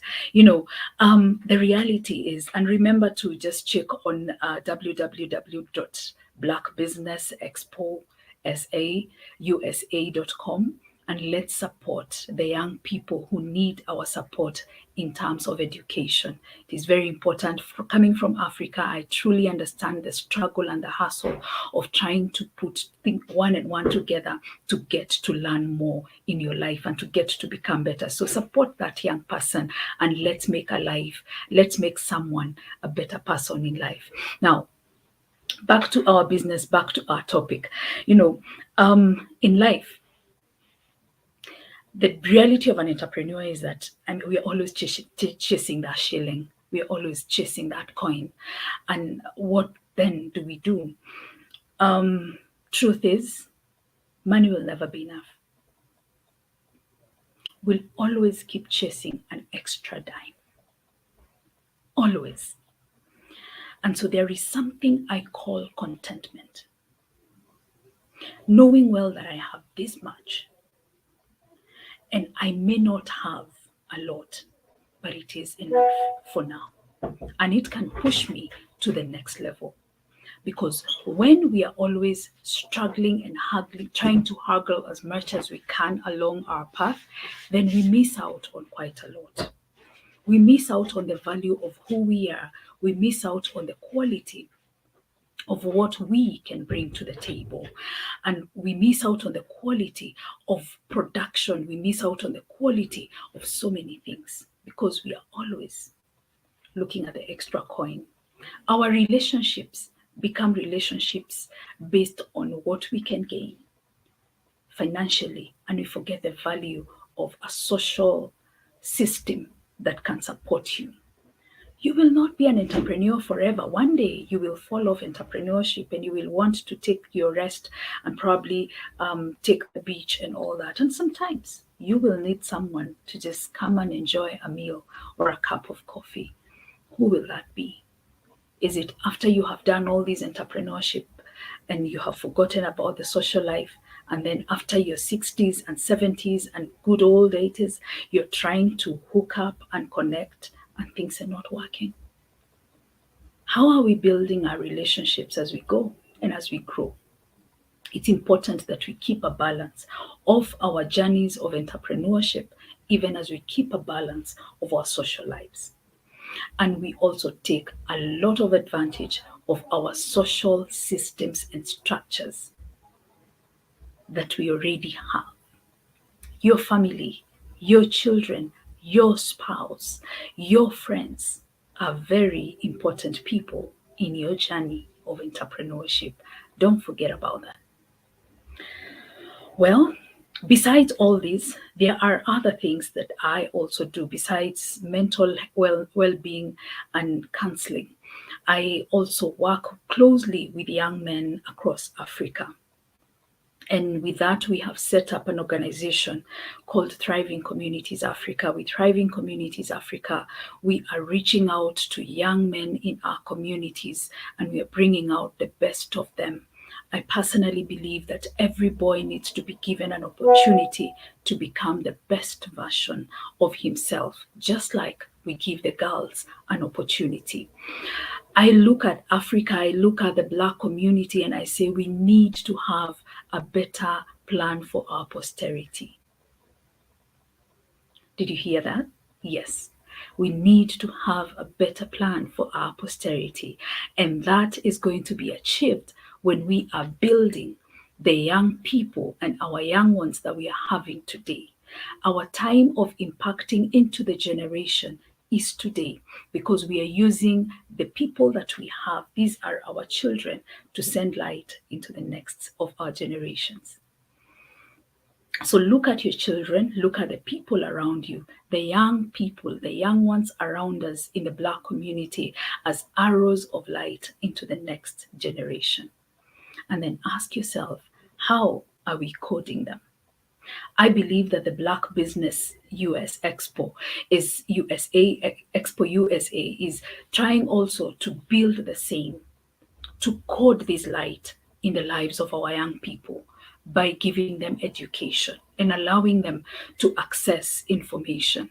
By so doing, we are building lives, we are building our communities into the future, and we are saying that, look here, I may not live 100 years, I may not even hit my 90, but at least someone else will be there to reach beyond me. By the time I'm saying that I'm dropping off this whole caravan called life, someone else will be rising up and taking on the dance. And so I always like asking people, today we are the entrepreneurs. Today we are doing very well. We are changing the world. We are shaping the way things are being done in the world. When you exit the stage and you're no longer hands-on entrepreneurship, who will be part of your legacy? What will you have left behind for the next generation? When we look at our legacy and we decide to define our legacies in a different way, in a way that impacts the next generation, I am very sure that the great things that we are learning from Black Business Network today and throughout the year are things that our future generations are going to be able to glean from and become better. And they're going to be able to build up from, because we are just a stepping stone for someone else. And tomorrow, that someone else will become a stepping stone for another. And so by so doing, we are building up our society. We're building up the better Black community. We're building up better world and better societies. So I wake up, I talk about the young man, I talk about the boy, I talk about the man, and I call out men to be mentors of our boys. While you're doing your entrepreneurship, I want to challenge a man. Look for a younger man who is trying so hard to make it in business. Incubate them, support them. Let them feel that there is someone who's walking a journey with them.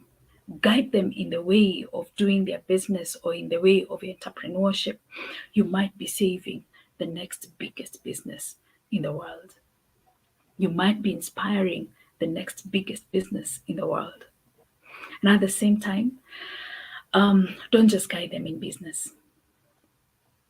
I don't know whether you're like me, who has studied our young people and realized that even though our young people are saying we want the place on the table, we want to be engaged, we want to do this, they lack a lot of content and they lack a lot of information.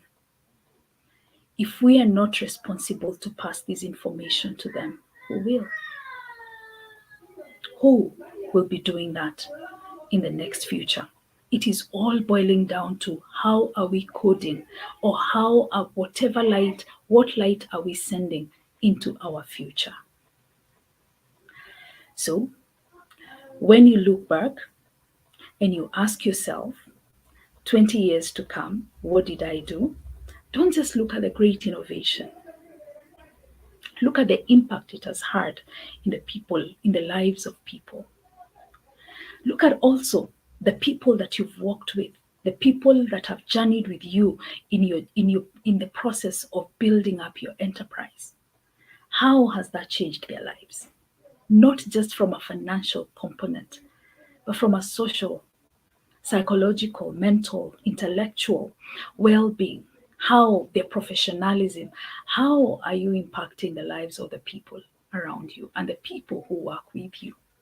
So after you have found yourself and you've become a better entrepreneur, after you have been able to manage your well-being, your psychological well-being, remember that you're not just doing business. There is someone that you need to impact. There is another generation that we are definitely supposed to impact and code well, so that our work does not stop with us. Our visions don't die with us. We need to speak our visions and our plans and our desires into the lives of others who are going to make it broader and bigger and better and make our work live beyond us. The only way for us from a social point to send out our work from beyond us is to ensure that we are sharing our vision to people, and we are also breeding or helping these people to become, or we are coding these people to become the best carriers of our visions and dreams into their generations. That way, our businesses, our entrepreneurship innovations, our great ideas will not stop with us when we exit the stage. Our life will be sustainable. I love talking about sustainability because it intertwines with legacy. It also intertwines with the ability for something to live beyond me. It gives me hope that beyond everything that I'm doing today, tomorrow, when I have exited the stage, I will look back and say, I'm proud of the time I spent and shared with those people. I'm proud of the things that I did when it was my time. I'm proud of my kind of dance when it was my time to dance on stage. How many of you are proud of your kind of dance? And how many times do you look back and you say, the dance is coming up very well. I may have missed a step. It's okay. I can still manage it tomorrow, and I can learn how to do it better. Because yes, that's the reality of an entrepreneur. We don't do it well today. We wake up tomorrow, we do it better, and we achieve more. But as we achieve more, let's carry on the young people in our spaces. Support them, mentor them, let them see you doing it. Let them see you going through your hard time. Let them see you going through your happy moments. Let them see you celebrate your milestones. Let them see you celebrate your millions and your dollars and your billions as you grow. As you do so, you will be inspiring them to become and to grow and to make it in life. But as long as we're saying we have a whole population of young people, we are going to get them in school. Fine, get them in school. But not everyone was designed by his maker to become an employee. Some are the most impactful serial entrepreneurs of this world that our current global economy that is not doing very well requires. But how are we going to know it if we don't engage them? And how are we going to know it if we don't give them chances? How are we going to discover this unless we pick their thoughts in a responsible and within rights way? What do I mean? Don't just harvest ideas from our young people. Give them a chance to even try to incubate their ideas. Be that person who supports ideas no matter how funny or crazy they seem. Because if you were told to rerun your whole ideas over us, we probably would say you're crazy. No, you're crazy, right? So if the world did not find you crazy and now have something that they believe in you about, you've got it. You have what it takes to believe in that young person who doesn't have money, who has just an idea, who has no experience, who has no education in that area, or no skill in that area, but he's burning with passion and a very big idea, and he has all the time in the world. You know, it amazes me how young people have a lot of time in their hands. Yet some of us are asking, how can we add on at least 2 more hours in our day? You already have 24, but you still want some more, at least make it 26. It's going to work for us as entrepreneurs. Yeah, it happens, and we always feel like that. But you know what? 24 will always be 24. But those 24 have everything in them. So take advantage of this time, take advantage of these wonderful people, and not just advantage in a negative way, but work with them. Don't use them, work with them. I like working alongside young men and young women. I like working with them and allowing them to grow and become. Sometimes some decisions are costly. Be careful what you're allowing them to take up. Be very careful what you're allowing them to take up. But in the process of building our young people, in the process of encouraging our young people, in the process of making sure that our coding is going into the right generation, and we are coding our generations in the right manner, then we just have to take some risks. Just like we took risks with our businesses, and we took risks with the entrepreneurship journey. Some of us had to leave work for us to start what we started. It wasn't easy. I mean, waking up to no money, no ATM, it gives you some lack of stability for a few months or some years. Yeah. Yes, it happens. And especially for some of us in Africa who are very passionate about what we want to do, some of us will find ourselves, okay, now I have to leave work and do this because even my schedules are not allowing me to balance between entrepreneurship and being employed. So the truth is, you need to walk a journey with the young people around you for them to find value in themselves. We have a generation of people who resilience have left the world, and we need to really bring them back to that place and help them build their resilience, because there is no entrepreneur without resilience. There is no entrepreneur without patience. But you find our young people, they're very microwave people in terms of whatever they want. We have landed, unfortunately, to a generation that feels. Today, someone wakes up and feels, I don't feel like. And those are some of the challenges that we are also facing as entrepreneurs in our work when you want to employ the younger generation. Then you sit down and you're thinking, oh my God, I have invested so much of my time. I have invested so much of my energies in this. I have done so many things in my life to make sure that this is working. And this person just comes and sleeps or says they don't feel like working today. It's not a nice thing. But yet, this is the product of what we are. This is the product of what we have been creating in our homes and in our systems. So before we point a finger at our young people, and before we say, this is not working, before we say this generation is like this, have we gone ahead and asked, how much time have we given to them? How much time have we given to this same generation to help them see things in the right way or in our eyes? How much time have we given to building their character, their resilience, their value system, so that they become better people? I want to believe that before someone judges, we need to first ask ourselves, what have we got to do with this?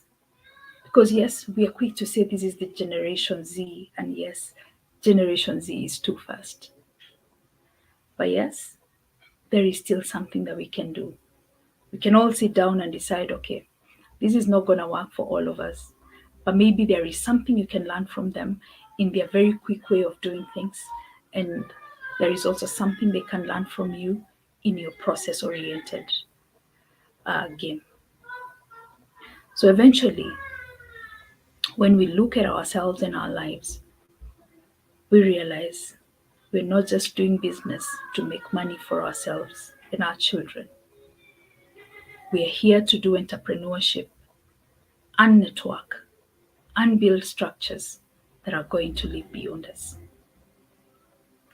These structures, these businesses, they need healthy human beings, because your health is your wealth. If your mind, your well-being is not healthy, then something is wrong, or something is likely to go wrong.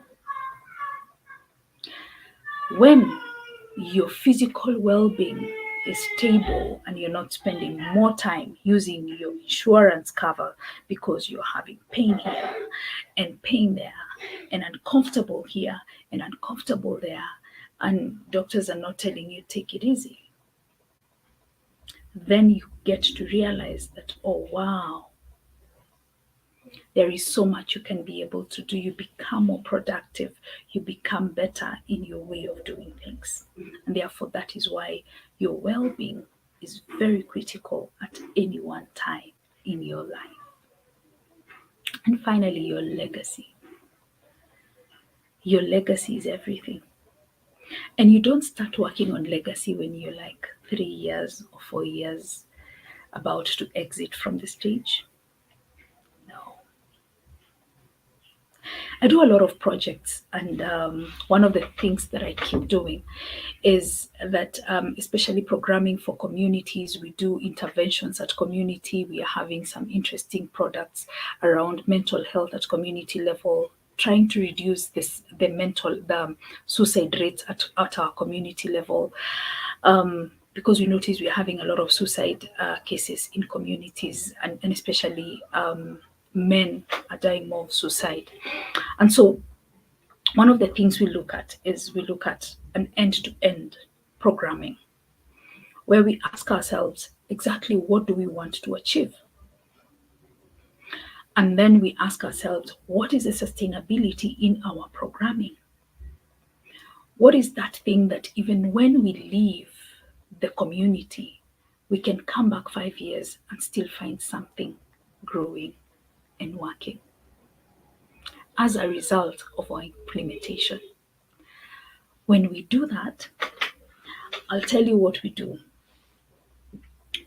We start thinking about our sustainability approach from the point of entry into the community. And therefore, we have markers and milestones that we weigh just to make sure that every other component of our project or program rollout is carrying something to do with sustainability. So if you ask me about sustainability at 3 years, when I am about to exit the stage, it's not going to work, because sustainability starts from the time you start thinking about your business idea and how you start rolling it out and how you start engaging with people, how you determine your target group. All these things build up towards sustainability. Sustainability is part of your legacy. I know people have used sustainability in a very bad way, but I mission that my work is going to bring at community level or with different people or in the lives of different people. Will that transformation live beyond my encounters with these people? Will it live beyond my work at community level? Or will it die a natural death few days after I have exited? Same case with our businesses. Every business model needs to have some ongoing concern component, where there is something that makes you keep going on beyond your work. But I live in this side of Africa where some of our best businesses died with the owners. When the owners or the vision bearers of these businesses died, their businesses died too. Very beautiful concepts, very great ideas, awesome, great impact that we were seeing, transformation in some systems that had become a problem and a menace. Very awesome and impactful entrepreneurship ideas. But the minute the owner goes down, the business goes down. So I want to ask you, would your business die if you died today? Have you set up systems and structures that would prevail against any storm in life beyond you? Because it may not just be with people, it could also be the structures and the systems that you're setting up in your business that do not speak into sustainability, that do not speak into legacy, that do not speak into longevity of your business beyond you. Several things that I have mentioned, and I hope that we can look at them and see how best do we do them. Our environments are totally different. The environment in Kenya is totally different from the environment of Dr. Eric Kelly and so many others out there. But the reality is you can always look around you and see what works best, because that is the life of an entrepreneur. The way I roll out something here in Kenya is probably something different, totally different from the way I would roll it out in America, simply because the culture, the social systems are very different. So maybe even the timing and so many other things would determine a lot about how I roll out my intervention. But the truth is, sustainability is determined by the result that you want to see and the longevity of the result you want to see. If you want to have a lifelong change or transformation, then you do it the right way. We believe in planting trees in Africa. And yes, with the climate change, we're doing a lot of tree planting. Just the other day, we had an African climate change conference. And one of the things, summit, and one of the things that I know we're speaking about towards environmental change and all that is planting of trees. Now, there's a tree that I'll plant and it takes 3 years. There's another tree that I'll plant and it takes less than 3 years. There's another tree that I'll plant because of its nature and its value and its makeup, and it will take 7 years, 8 years to mature. So it depends with what you want and the structures you're setting. There are structures that we set that only take us for 2 years. There are structures we set that take our businesses. There are structures that we set and our business live on. We as a Black community, we can also show the world that we've got gold, and there is so much that we can do to contribute to the world. We can also leave quite a lot behind us and impact generations to come. Think of the many people that have gone before us and have impacted our lives, and see what they did differently, and see how to make sure that you're having your sustainability ready and your legacy right at the beginning. I noticed that you've come back. I'm happy to see your face. No problem. But you had such powerful words and information with such a soft, easy voice. So, oh, thank you. It's like one of those things where it's like, I know they're telling me to work harder, but they said it so nicely. So I really want to thank you for all that you had. I know folks got a lot out of that. We appreciate you at the Black Business Network for coming on and sharing your knowledge, sharing your information. Hope that you will come back again. Tell folks what's the best way for them to get a hold of you if they want more information to work with you. Mm-hmm. Thank you so much. I am on LinkedIn as Faith Nashipae. I am on Twitter as Faith Nashipae.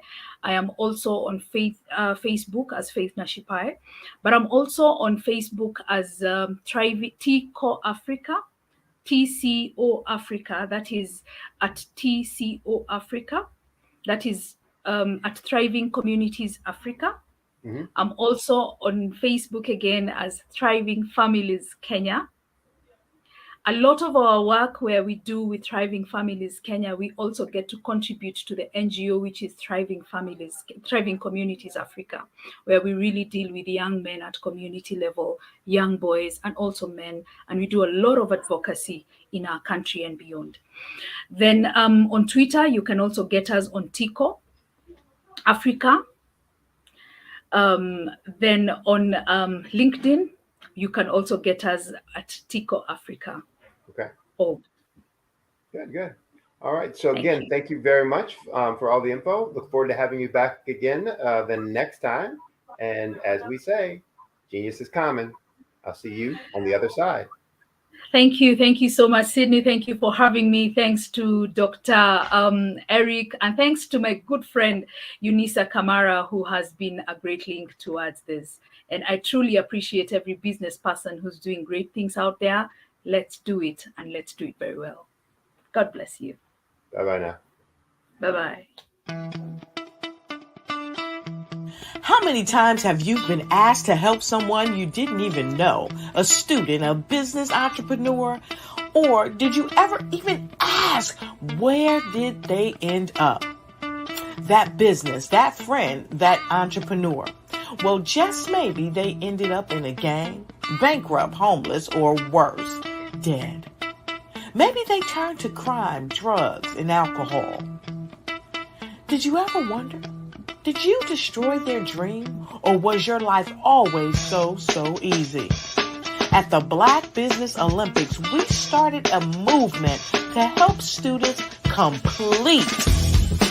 Give them hope and foster success.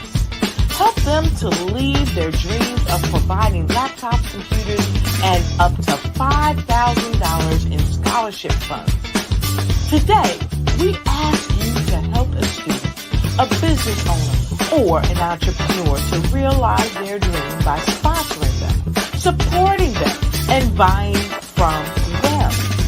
Consider this. With $1.6 trillion in our Black community, we only ask for a small donation for our students, our businesses, and our entrepreneurs. And you can change a life today. So I ask you, what are you going to do? Sit on the sideline and watch our students in high school be losers, miss out on their dreams from lack of resources?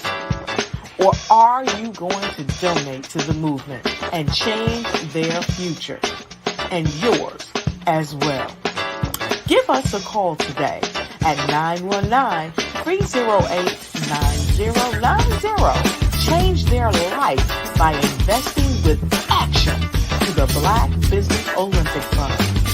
The Black Business Olympics, one of the largest business showcases of Black business in the history of the world.